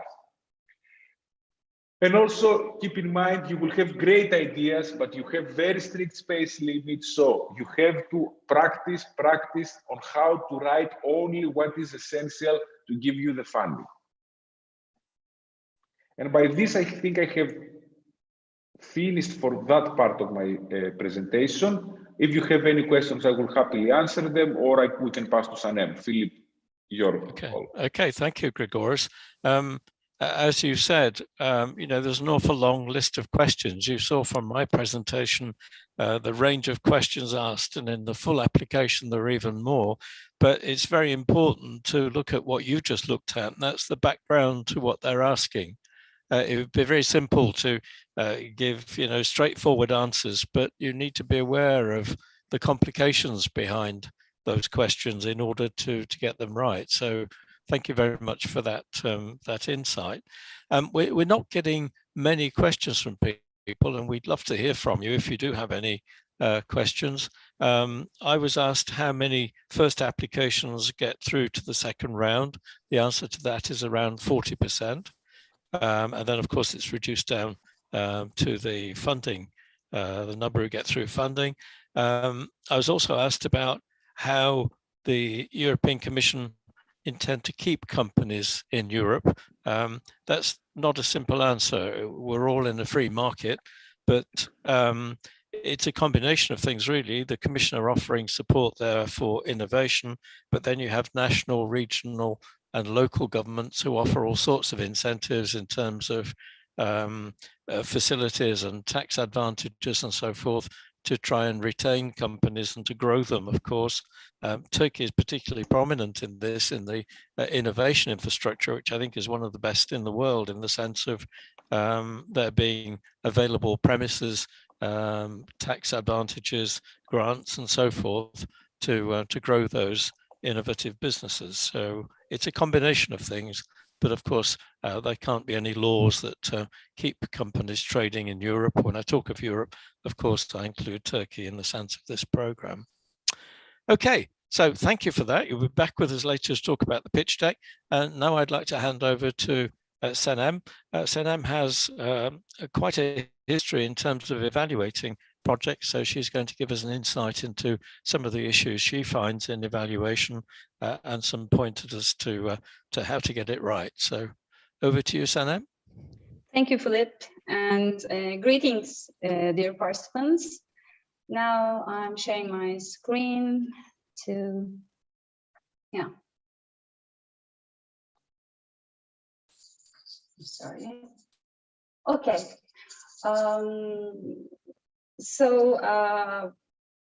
First, I would like to tell a few words about myself. I'm a multidisciplinary engineer, having a PhD degree in food engineering and another master's degree in information technologies. And I've been serving to European Commission since 2010 as an expert evaluator and reviewer under many programs, most of which includes SME and startup programs. And as you know, Philip and Grigoris and Odysseus and Merve made great explanations and provided information about the code of conduct, the general approach of Eic Accelerator. And now I'm trying to share my experiences, which I accumulated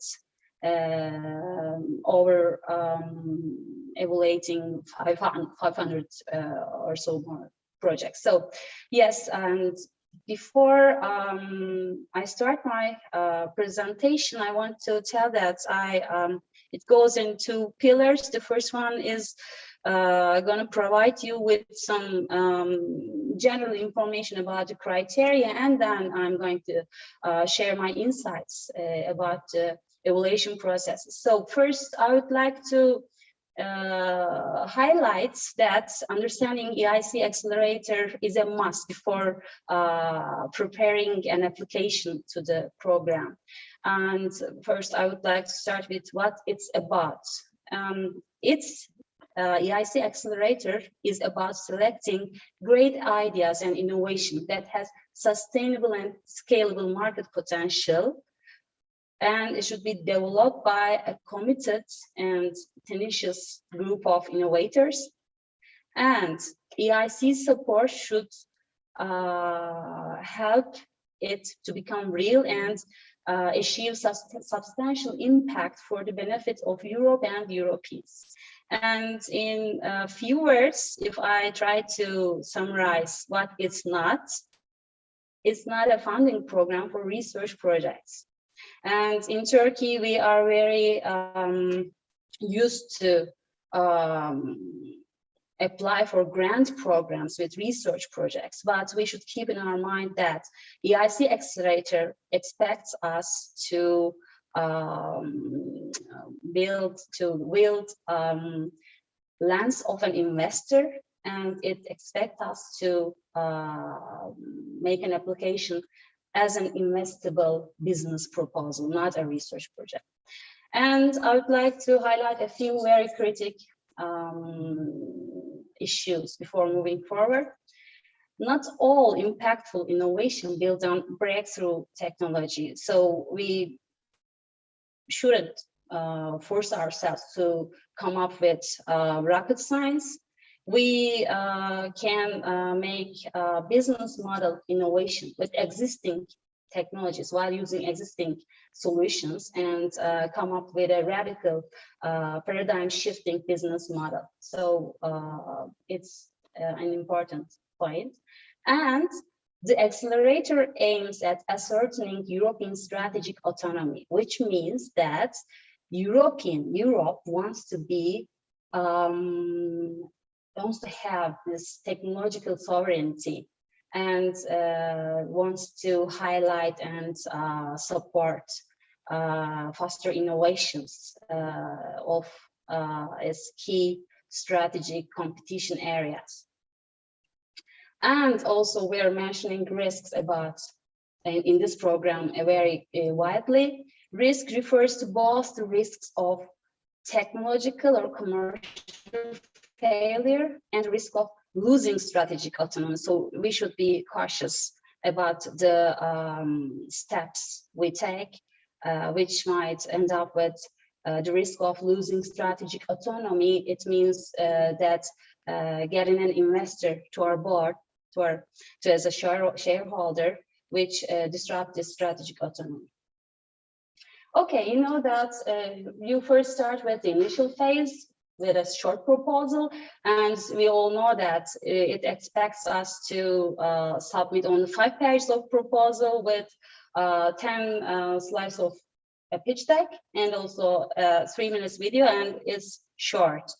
So what we're expected to do at this page is to trigger the interest of evaluators, at least 2 out of 4, you know, to pass this phase. And they are evaluating, they're making the evaluation according to these 5 major criteria. And the first one is breakthrough and market-creating nature. And they're trying to understand the degree of novelty with the potential to create or significantly disrupt the existing markets at this point. And the timing is crucial. The timing in terms of market, user, societal trends, or environmental expectations, and also the challenge or scientific or technological trends and developments. So we should be timely in both domains. And also the scale-up potential, the potential to develop new markets and impact on the growth of the company is being thought for. So we should support our claims, our proposal with realistic financial needs and some proofs to make it more convincing in the eye of the evaluators. And our proposal should have broader impacts in societal, economic, environmental, climate terms with a focus on EU. It means growth and jobs and maybe policy objectives, and also we should take care about the citizens' needs. And team is one of the deficient areas which we miss the vision ahead of it. So we should propose our application with a team, with a group of individuals who have capability and motivation to implement the action and bring it to the market. And also we have a very credible plan to acquire the missing critical competencies. Okay, you know, the full proposals are being evaluated under 3 main categories. The first one is excellence, and excellence is being assessed in 4 major domains. The first one is again breakthrough and market creating nature. The second is timing, and now technological feasibility is also being expected to be detailed in the full proposal. You know that at least our proposal should include an innovation or business model with TRL 4 accomplished at least, and it should be safe, relevant, acquirable, sustainable, feasible, achievable, reliable, and impactful. So I know that these terms are also crossing lines with each other, but you should try your business model, what you offer as a proposal, by making this devil's advocacy, and try to make it fine-tuned enough to pass this stage. And also intellectual property. You should have freedom to operate, and also you should offer a very credible strategy of intellectual property rights, which are expected to have an adequate protection of the idea in the penetration of the markets, and also in the scale up and growth. And in fact, the second pillar, you should show the evaluators that you have the scale up potential, and you have the potential to develop new markets and also have an impact on the growth of the company.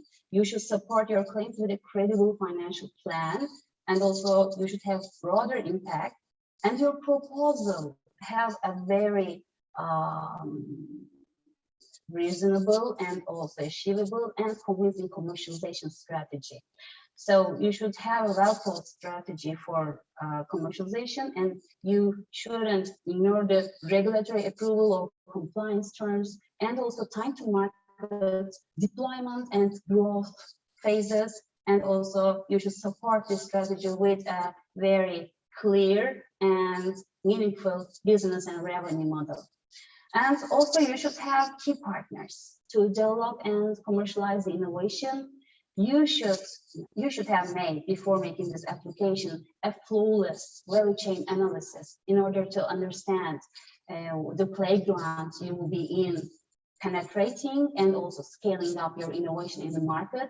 So you should understand the roles, the competencies of the key partners, and also you should propose very meaningful incentivization mechanisms, and also you should show that you have your commitment, their commitment in realization of this business proposal.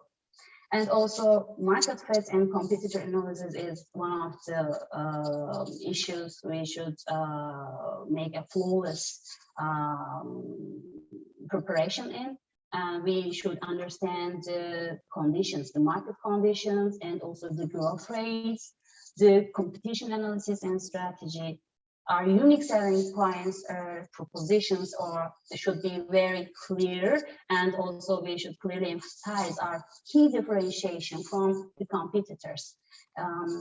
Yes, and the third one is level of risk, implementation, and need for union support.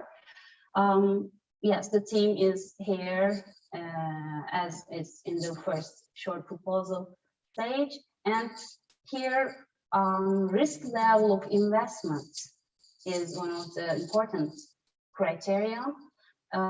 Nature and level of risk, unwillingness to commit the full amount alone for the investors, for the third parties, and we should show some evidence for the EIC support to create attraction for investability of this project, of this business proposal. And also we should make a very clear and in-depth risk analysis.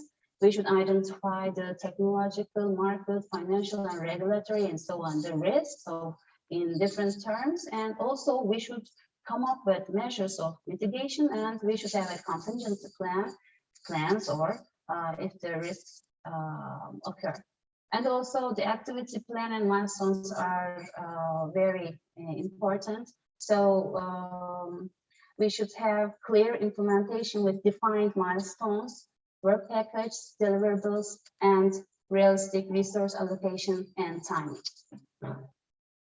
Okay, so at this part, I will try to share my expertise and the insights I've accumulated over the years of serving as an expert evaluator in European Commission.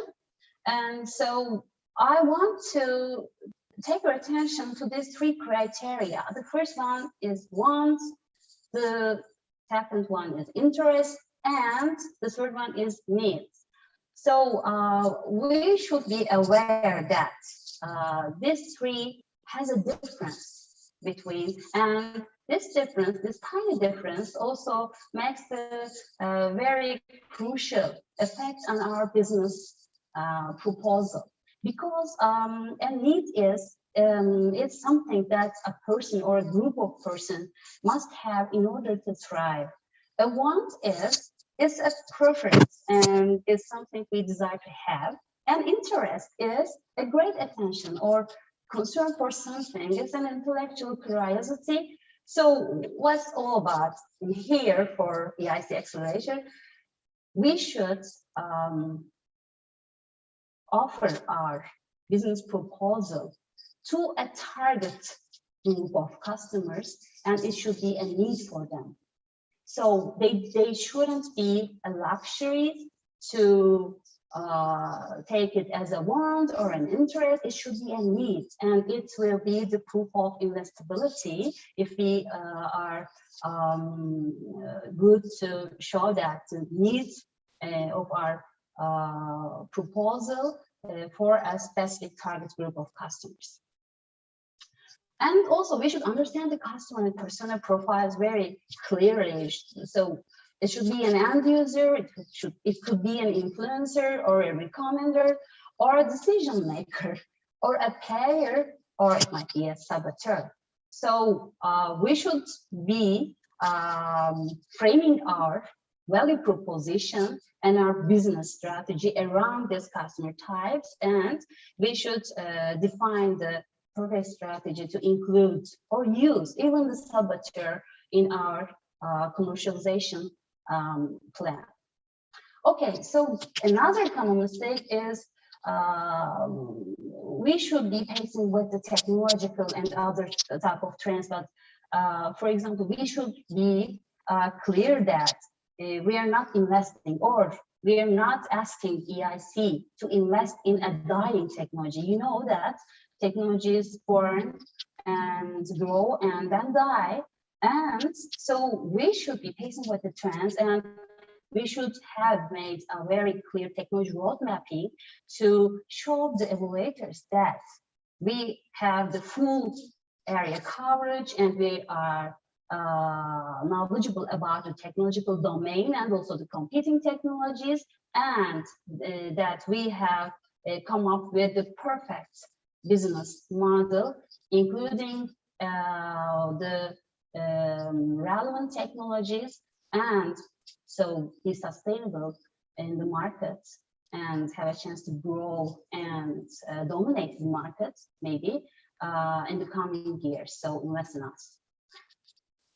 Okay, and the fourth, also Bigor has shared a very similar illustration about this, and we are starting with a need actually in what we're proposing. So desirability is one of the most important criteria, but innovation happens in the cross-sectional area of the three things. Not if it shouldn't be a flawless solution which gets good market adoption if it doesn't include the viability in terms of business and also feasibility in terms of technology. So we should take attention about all this three, and we should come up with a flawless business model and convince the evaluators. And the fifth one, commercialization strategy is not a very straightforward or not one thing you just come up with in the start of the business plan and then leave the rest in 2 years. So you should have a very clear commercialization strategy of penetrating the markets when you make the first market entrance, the launch, and then in the growth phase, because you know that when you penetrate the markets, and the needs of expectations might be different from the growth phase, because in the main market stream, the buying habits and other type of things, the geographical differences and other time, maybe some legal practices even change. So you should be knowledgeable about all of the things, and you should propose very clear and rational, relevant, legit commercialization strategies for both ends. And what we see in most of the failing proposals is that value chain analysis is very poorly configured. So, you know, value chain here, for example, is the seafood products value chain. And you see there are lots of actors which are connected with different knowledge and money flows between them. And if you happen to miss one actor from this frame or connect the money flow or the information flow or the connection here itself wrongly, then the whole system falls, collapses. So you should make the value chain analysis perfectly, and you should understand the expectations of each actor to make this proposal a real thing. Okay, and fifth, we also see that not all innovations who have perfect problem solution fit does not have perfect solution market fits. So you should understand the market characteristics, and you should come up with a business plan which have both fields at hands and together to get a success in the market. So they are different from each other. And poor market and competitive landscape analysis are also one of the issues we see in failing proposals. We should understand the market very clearly, the dynamics, the type of market, the growth opportunities. We should convince them, we should show that to the commission and evaluators that you are heading for a growing market with lots of chance for new actors. And also you should calculate the headwinds very clearly. And also you should come up with strategies of beachhead. And so this should be talking with each other in a very rational sense in your business strategy. And also the competitors. The competitors might be offering similar solutions, or they might be offering different solutions which are well accepted by the market. So might be a drawback for your innovation to penetrate the market. So you should make the competitor analysis very clearly, and also you should indicate your unique selling propositions and also differentiating points, and also you should have a sound competition strategy in this whole framework.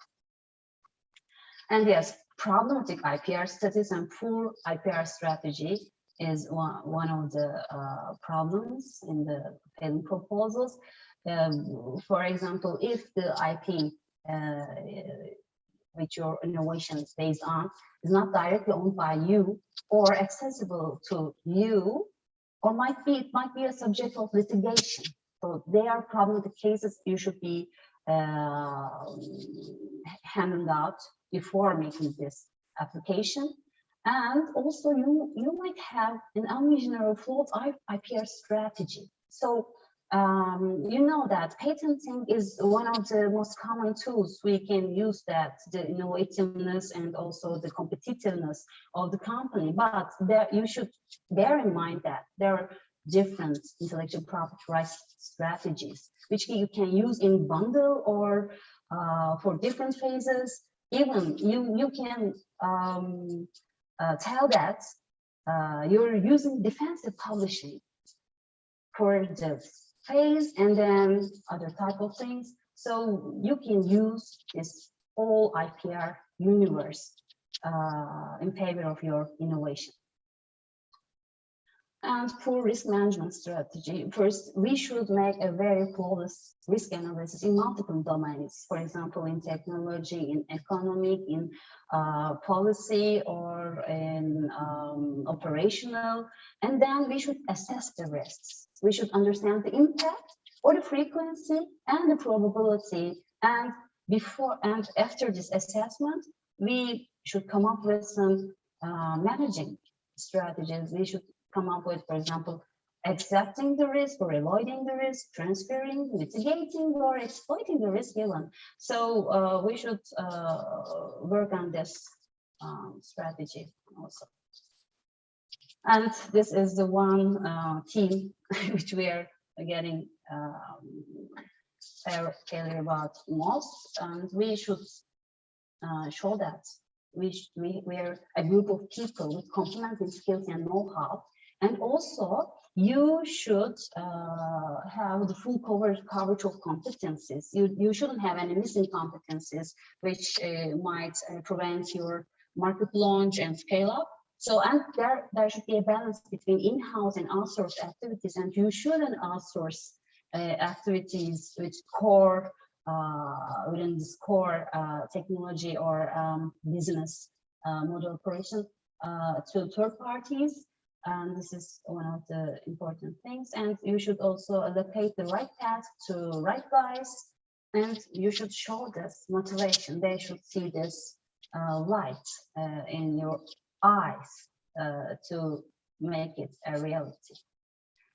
And yes, as one of the last ones, poor financial plan and unpredictable financial projections are one of the most common things we see in failing proposals. For example, if you have existing revenue, it is a very favorable thing, and you should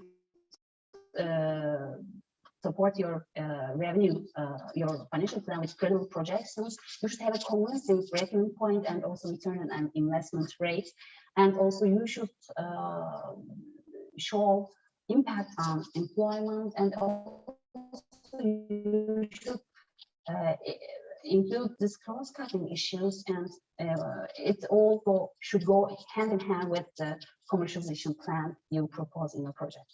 Okay, and the last one. If you have some drawbacks, some shortfalls, and please don't try to hide it. Instead, try to come up with creatable, meaningful, and implementable, achievable strategies to overcome them. Because when you read lots of proposals, you also create muscles on it, and you see what's missing. So, and you might not be hiding the truths in the eyes of these evaluators. And when this evaluator thinks that it's he or she is being lied to, then there is not much you can do to convince it from this point. So please be honest and suggest some reasonable strategy. Okay, that's all for my part, and thank you for participating. Please shoot questions. I'll be happy to answer them. Thank you. Okay, thank you very much, Sinem. A very useful insight there. Could I just ask, what would be your number one problem with the evaluations you've had? What's the biggest failing? Number one problem, I think what we fail to do is the value chain analysis. We don't include all the actors in the playground, which might have an effect in our business proposals. So, and it also affects all of the things and decreases our convincibility. So I think this is the one. Okay, good answer. We're getting one or two questions, but not very many, I must admit. A lot of questions about whether Turkey is at some sort of disadvantage in applying compared to European member states. The answer is no. You're treated equally. It's the idea which is the important thing, the innovation, rather than where it comes from. And the only disadvantage, I guess, is where there are collaborative projects and it's important to have a member from a European member state, but that's easily achieved. We're a bit tight on timing, but now two short presentations. Firstly from Grigoris on the pitch deck, and then from me on the 3-minute video, both very important elements of the initial application. So over to you, Grigoris. Thank you very much, Philip. Let me try to share my screen. I think this is the one. Hopefully it will work. Okay, going to the pitch deck, how to prepare a pitch deck. First of all, what is a pitch deck? What is this document that is like a message in a bottle? We put it and we hope that somebody finds it and gives us the money. Well, the pitch deck is possibly the most important tool of our fundraising toolkit. This means that it has to include the content that can convince the investors to put their money in the pocket and finance us. What is this content? This content is related to valuable information with respect to our traction, with our funding goals, with our objectives, of course, the executive team, our value composition, the competition, etc. What is more interesting? We have to manage all this in 10 slides.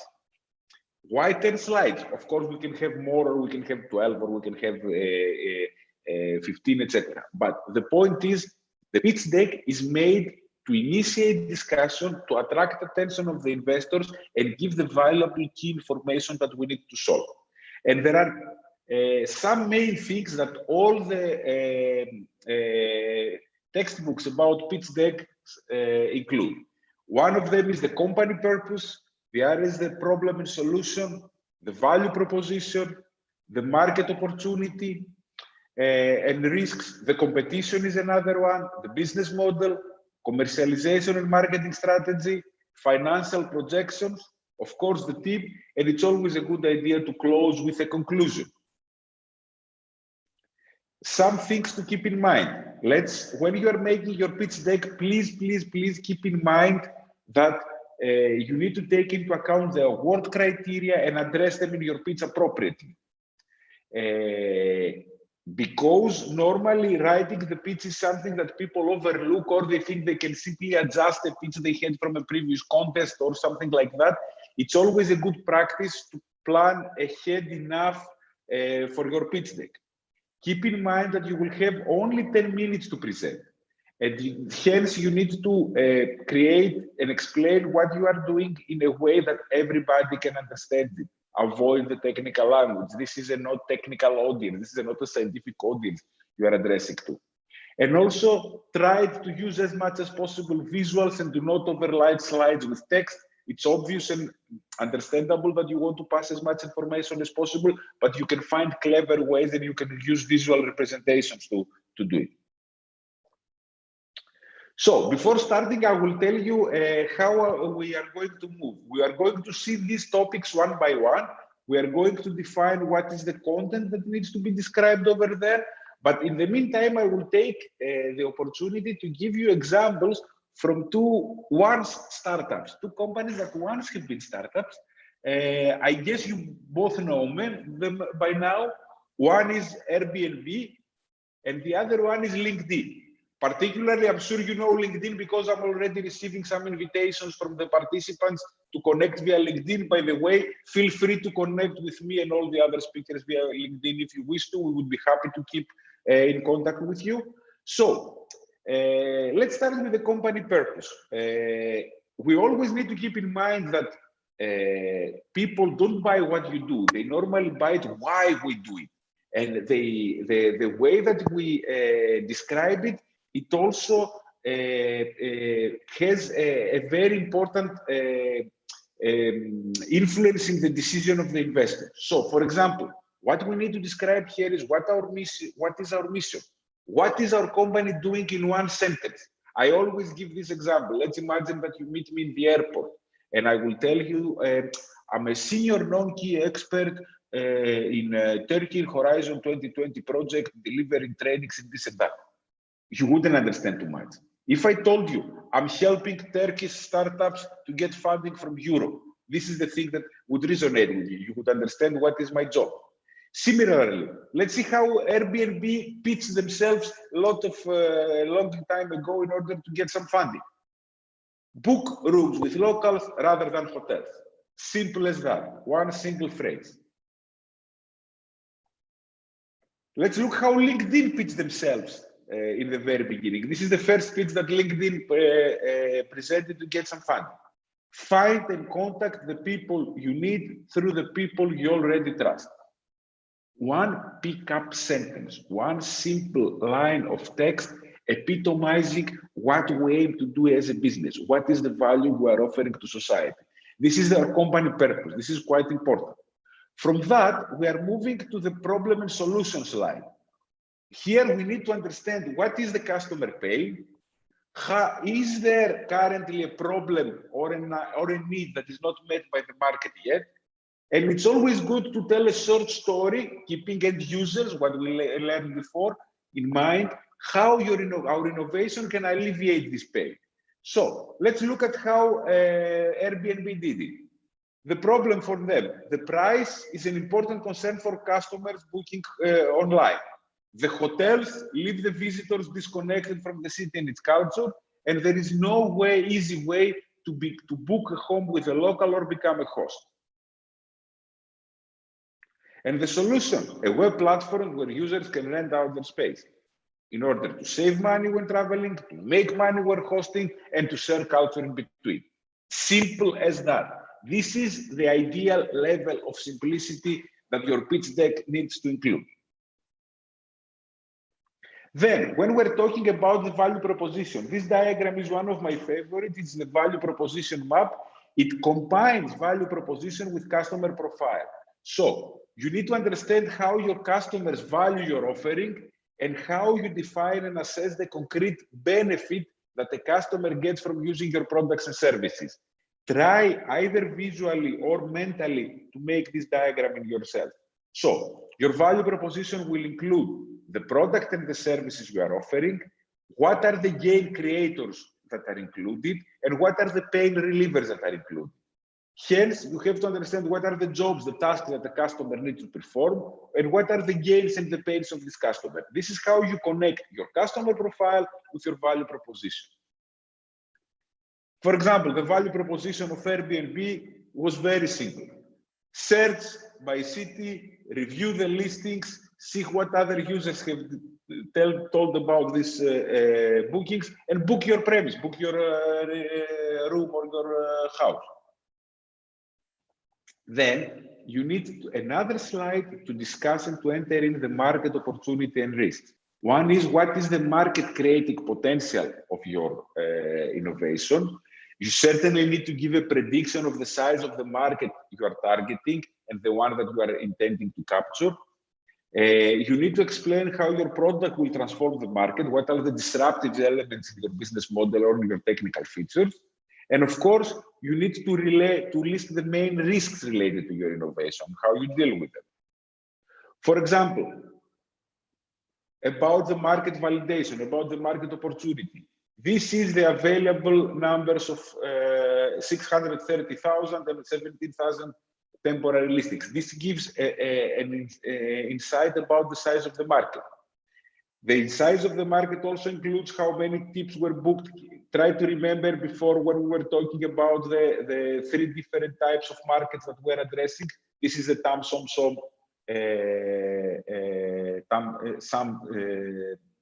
explanation. And then we are entering the part of competition. We discussed again, it's very crucial to know your competition. Possibly the most common mistake that you see pitch decks or in other types of discussions like that is like, there is no competition. No one can really compete with that. That's totally wrong. People who are doing things in the old way are competing with you. People who are not even choosing to do what you are choosing and doing something different but similar are also competing with you. So you need to have a very clear view of who is your competition and how you will overtake this competition. Let's go again with the Airbnb. It's good also to find some critical, with this slide, you understand that it's good to find some critical key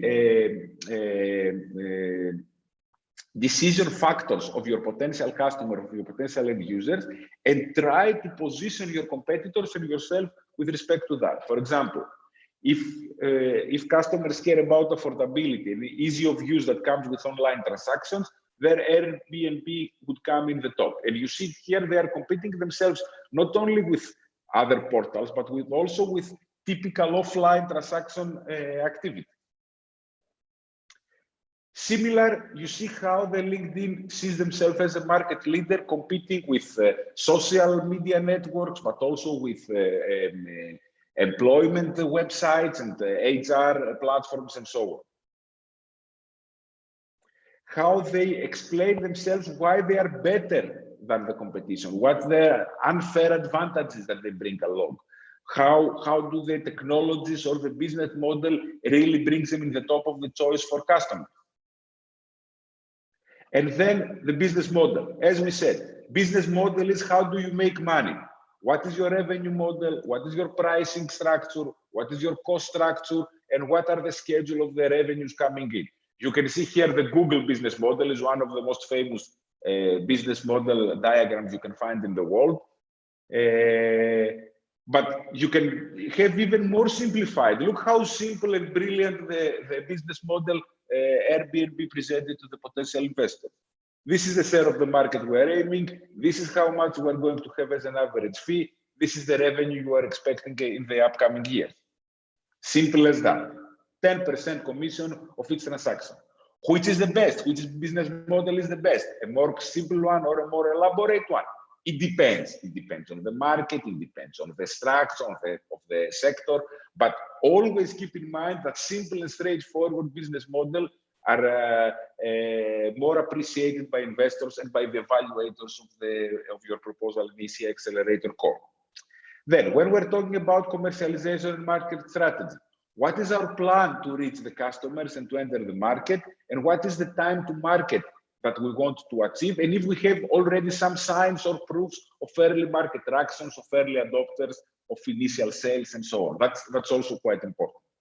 You can see already the marketing strategy of commercialization, marketing strategy of LinkedIn. They explain what they are planning to do, who they are addressing to, what is the period that they are aiming to cover, and so on. And of course, then always the commercialization and marketing strategy is important to give some numbers. To give some numbers of what user you expect, what groups, what business development activities, what usage levels, some important metrics that demonstrate how the users are getting more and more into your story.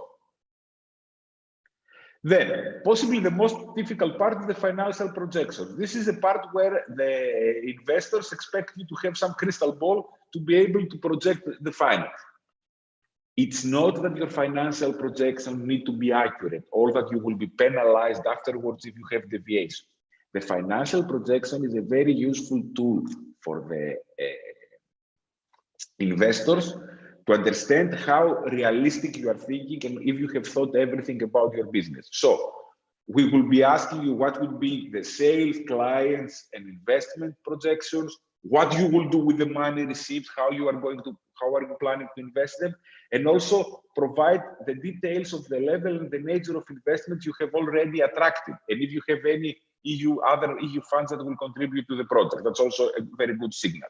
So normally you don't need to elaborate, you need the basic financial projections. Keep in mind LinkedIn achieved Series B funding with very simple and straightforward financial projection table that you see in the slide. And then the team, the typical discussion about the horse and the jockey. Who are the key members of your team, if they are relevant players? You need to convince them that the team is determined, it has the ambition, it has the power, but also the expertise and the experience to achieve the commercial success of the innovation. I'm putting a highlight on the word commercial because it's not about scientists only. Hence, you have to make sure that your team has an adequate number of commercial people and to highlight any previous commercial or business or any other success achieved by the team.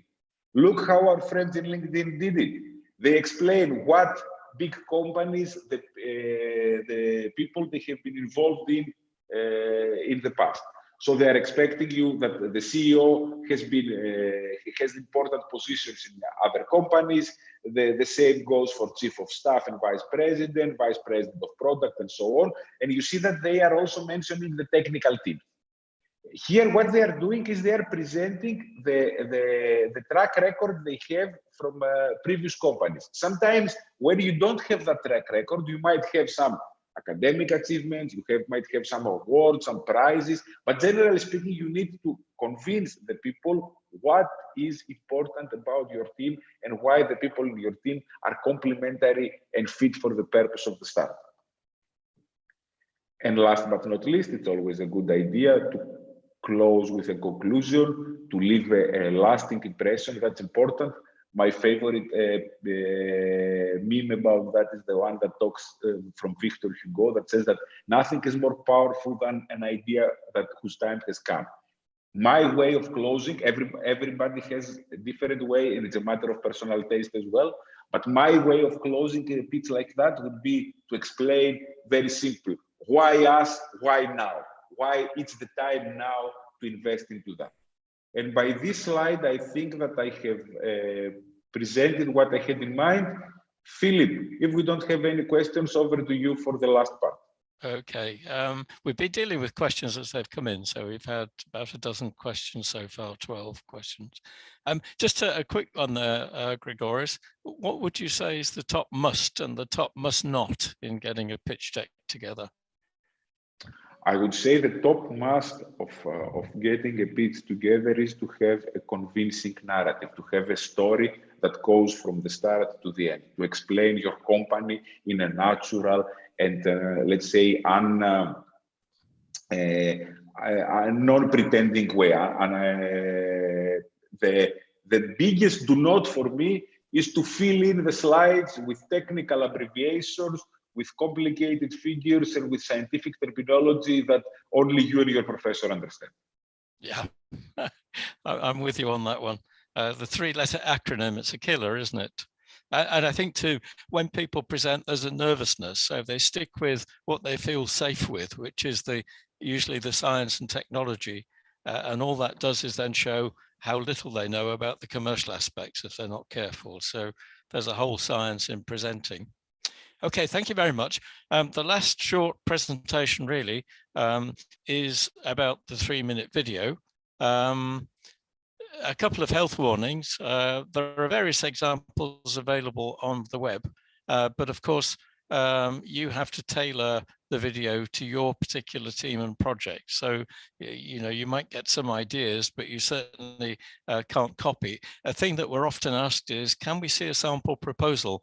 The idea being that companies can slot their name in and submit it, but it isn't like that. Each project, each team, each idea, each market is very different, so they have to be tailor-made. There's no shortcut. So each video is specific to the project and the team, and therefore this presentation is based on general good practice. The second health warning, we all see ourselves as movie directors. I've been in board meetings where we've sort of accepted that we buy a piece of equipment at €500,000 or something. There's no real argument, but when it comes to a brochure or a video, everybody has their own idea and it takes hours to come to a compromise. So we all see ourselves as movie directors, but we're not. So although we have ideas, we ought to also listen to the professionals. What do the EC expect? They say, I quote, core members of the team, up to 3 people, should illustrate the innovation and the main motivation behind the application. Keep it simple. The objective is to show the team behind the idea and the proposal. If you don't have a team, then you can include future team members or say how you plan to acquire them. Now, that's very simple, but I think, a bit like Grigoris said for the pitch deck, this is a marketing tool which is very important to both you and your project. So it's important to make a really good impression in terms of the project and in terms of the team. So I would suggest it's worth investing quite a bit of time in getting this right, as it is with the pitch deck.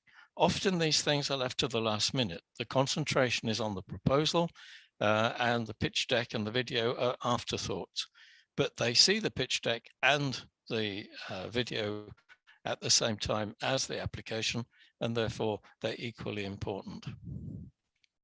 Should it be homemade then, or should it be professional? Now, the EC expect a simple video, but as I said, it may be very competitive. So I personally would choose to have something more professionally done, but then not a Warner Brothers spectacular, something that compromises in between. So it comes over as slick, professional, informative, concise.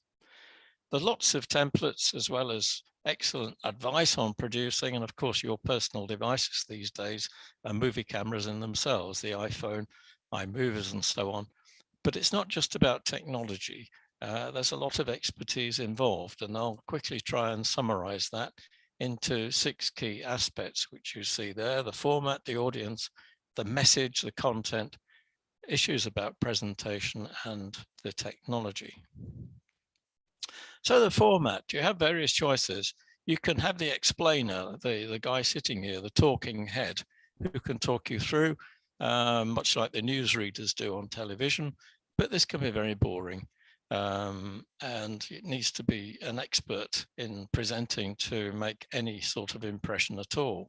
You can have the voiceover over pictures or videos of the product, the invention, whatever. It can be done on an interview basis, two people talking to each other about the project.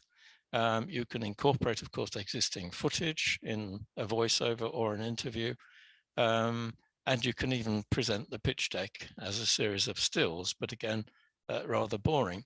Now, people say to me, 3 minutes isn't very long, but when you think about it, a TV commercial is around 30 seconds, and they get both an impression, a message, and the product over in those 30 seconds. So it shows what can be done. And of course, it's up to 3 minutes. You don't have to do 3 minutes exactly, but it must be no more than 3 minutes. So the audience, I mean, know your audience. You're talking to a team of evaluators initially and a jury panel eventually. Whilst you can change your pitch deck between the initial application and the jury panel, it's wise, of course, not to change it too much. Otherwise, it looks as though you were wrong to begin with, but the video stays the same. So you're talking to evaluators and potential investors. Give them what they want to hear, talk to them and not at them. So you're trying to take them on board by making them comfortable and talking in terms that they can understand. Include elements that might get their attention. So it's about markets, as we've said so many times this morning, the commercial potential, as well as the clever technology. Don't just stick to the clever technology because that won't impress the market people.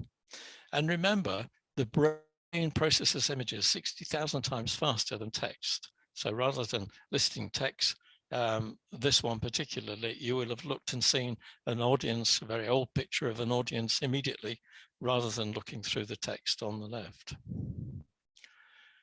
The message, we said that the initial impact was so important on the innovation, the wow factor. So make a good impression immediately by presenting the need and the solution if you can. So wow factor is very important to impress people. Think of TV advertisements. The wow factor is always there, usually an image, a sound, or the product itself.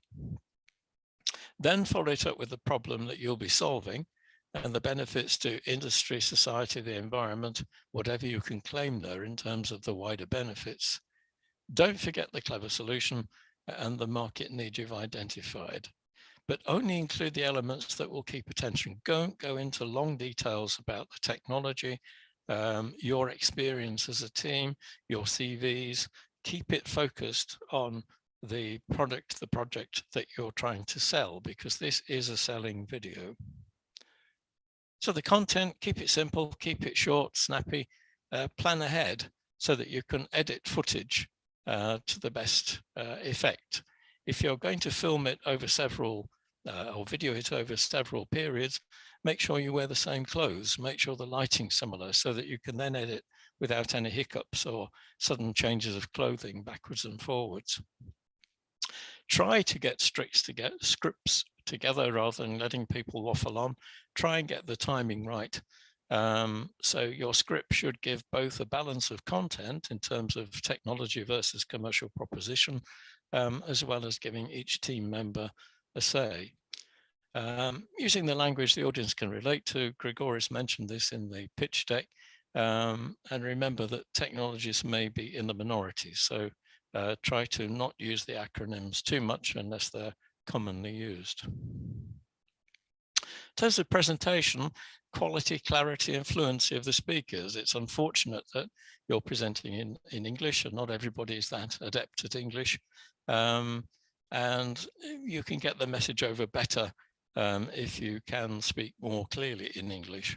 But many of the evaluators will not be native English speakers, so keep it simple, straightforward, and enunciate as much as you possibly can. Appearance, tidiness, horses for courses, make sure you look presentable, but of course not turning up in a tuxedo or something unless that's relevant to the project. Remember what's behind you. I've seen videos with backdrops of people arguing in the street, the noise as well, dogs barking, people making tea, all sorts of issues. Just remember what's behind. A moving camera is always better than fixed because it gives an idea of progress and movement rather than the talking head that can be rather boring. And the continuity I've already mentioned in terms of lighting, and try and film on the same day if you can, how you are dressed and so forth to give continuity when you're editing backwards and forwards.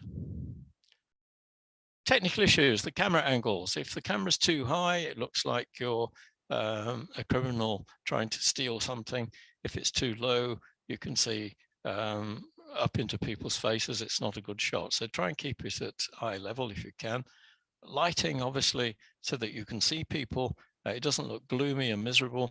But on the other hand, it doesn't look like a police photo. Camera position, too close, too distant. Remember, it's important to get the right balance. There can be music in the background if needed. Working noises, if you're showing a piece of equipment working, then you should have the noise of that equipment working, but of course not too loud. Quality of the sound naturally is important so that people can hear you as well as see you. As I said, beware of background noises, dogs barking and people shouting and so forth. Finally, rehearse, refine, review, show it to people. Don't be upset if people criticize. Don't be defensive. Show it to outsiders and see what they think. And that's not just family. Family will always say that's brilliant, but it's important to get the reactions from them and to act upon them to get the right video and hopefully the winning video for your project. So that's all I have to say on the issue. I don't know whether we have any more comments coming in. I'll just go out of this. Oh, finally, sorry. Hopefully you get the Oscar and you win the prize was my final one. We keep asking if you have any questions, but not many questions are coming in. So any comments from my colleagues?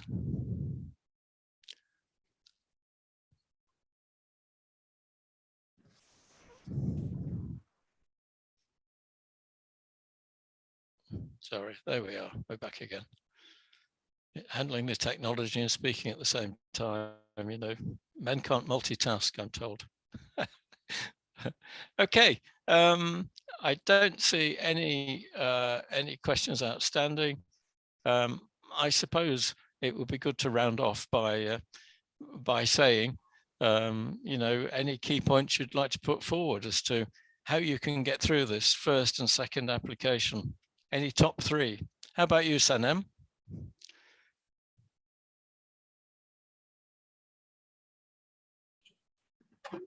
I'm sorry, Philip. It's all right. I'm just saying to get through this first and second application process, what quality do you need, do you think, to win? Actually, the business strategy is of utmost importance because it all affects the novelty, the technology you're proposing. We should try to not to fall in love with the technological characteristics of our innovation proposal and should keep a well balance between the market, the customers, and also the value proposition and the technology should be going hand in hand. So, they should have a balance in between. And so the first one I can tell. Yep. Do you agree, Goris? I think that the most important aspect is to understand if you are really Eic Accelerator material. If your company is in the profile of companies that the Eic Accelerator will finance. And to construct your narrative in both your first and your second stage proposal based on that. To look a little bit at the patterns of the companies that are funded, to check if your company really fits into those patterns, and if you fit on the main lines of the pattern, then to adjust into the details. Because either AI or human decision made, one thing is for sure, both artificial intelligence and the human brain tend to think of patterns. And European Commission has a very straightforward and clear pattern of what type of companies they expect. So for me, the most important thing is first to understand and to make sure that you fit into this pattern. Yeah, and I agree with you. To be honest with yourself and not to persuade yourself you have a market-beating idea when you've already spotted that someone else has been in the market. It's sad to say I've been in some companies which have shown me their clever innovation, and I've looked on the web whilst I've been there and found one's already in the market. So obviously, if you're in a research project, it becomes your baby, and anyone who insults that baby is not looked upon favorably. But you have to be honest with yourself and say, well, okay, it's been done somewhere else. And quite often, they're ideas they've seen in other countries, particularly the USA. And they think because it may be new to Europe, it's something that is new to market, but it's new to Europe rather than new to market. That's the difference. Odysseus, any comment? Yes, I think I would agree with Grigoris, and we have seen too many cases where you get good ideas but not good enough, maybe not EIC material, and companies that really have a good potential, but not for this particular program. And I think you need to keep a balance between the market, the technology, how you are responding to the challenges that EIC and the rest of Horizon Europe has set. So maybe you have a wonderful idea, maybe it's fully commerciable, it can create a great business, but that doesn't mean that the European Commission should give you the money that you expect. Yeah, agreed. Questions coming in. Comment, animation videos should be okay rather than speaker ones. I agree. Something animated is more interesting to see than a speaker one, but it will depend on the project and the team. You can't generalize, but I think broadly speaking, something moving is more interesting. Second question, I'm new to this kind of innovation for SMEs. When did this kind of application start in Turkey? And in which year are we in now? Interesting. I think that's probably the phraseology. We're in 2022. We know this, but it's the I think the 4th year of our project, into the 5th even, with the extension. But take a look at the TÜBİTAK website, at our project website, and it will give you more guidance. Is the simple answer. And the third one: how can we send you our questions about these issues at different times? We have a help desk on our project website, and we're always pleased to hear from you.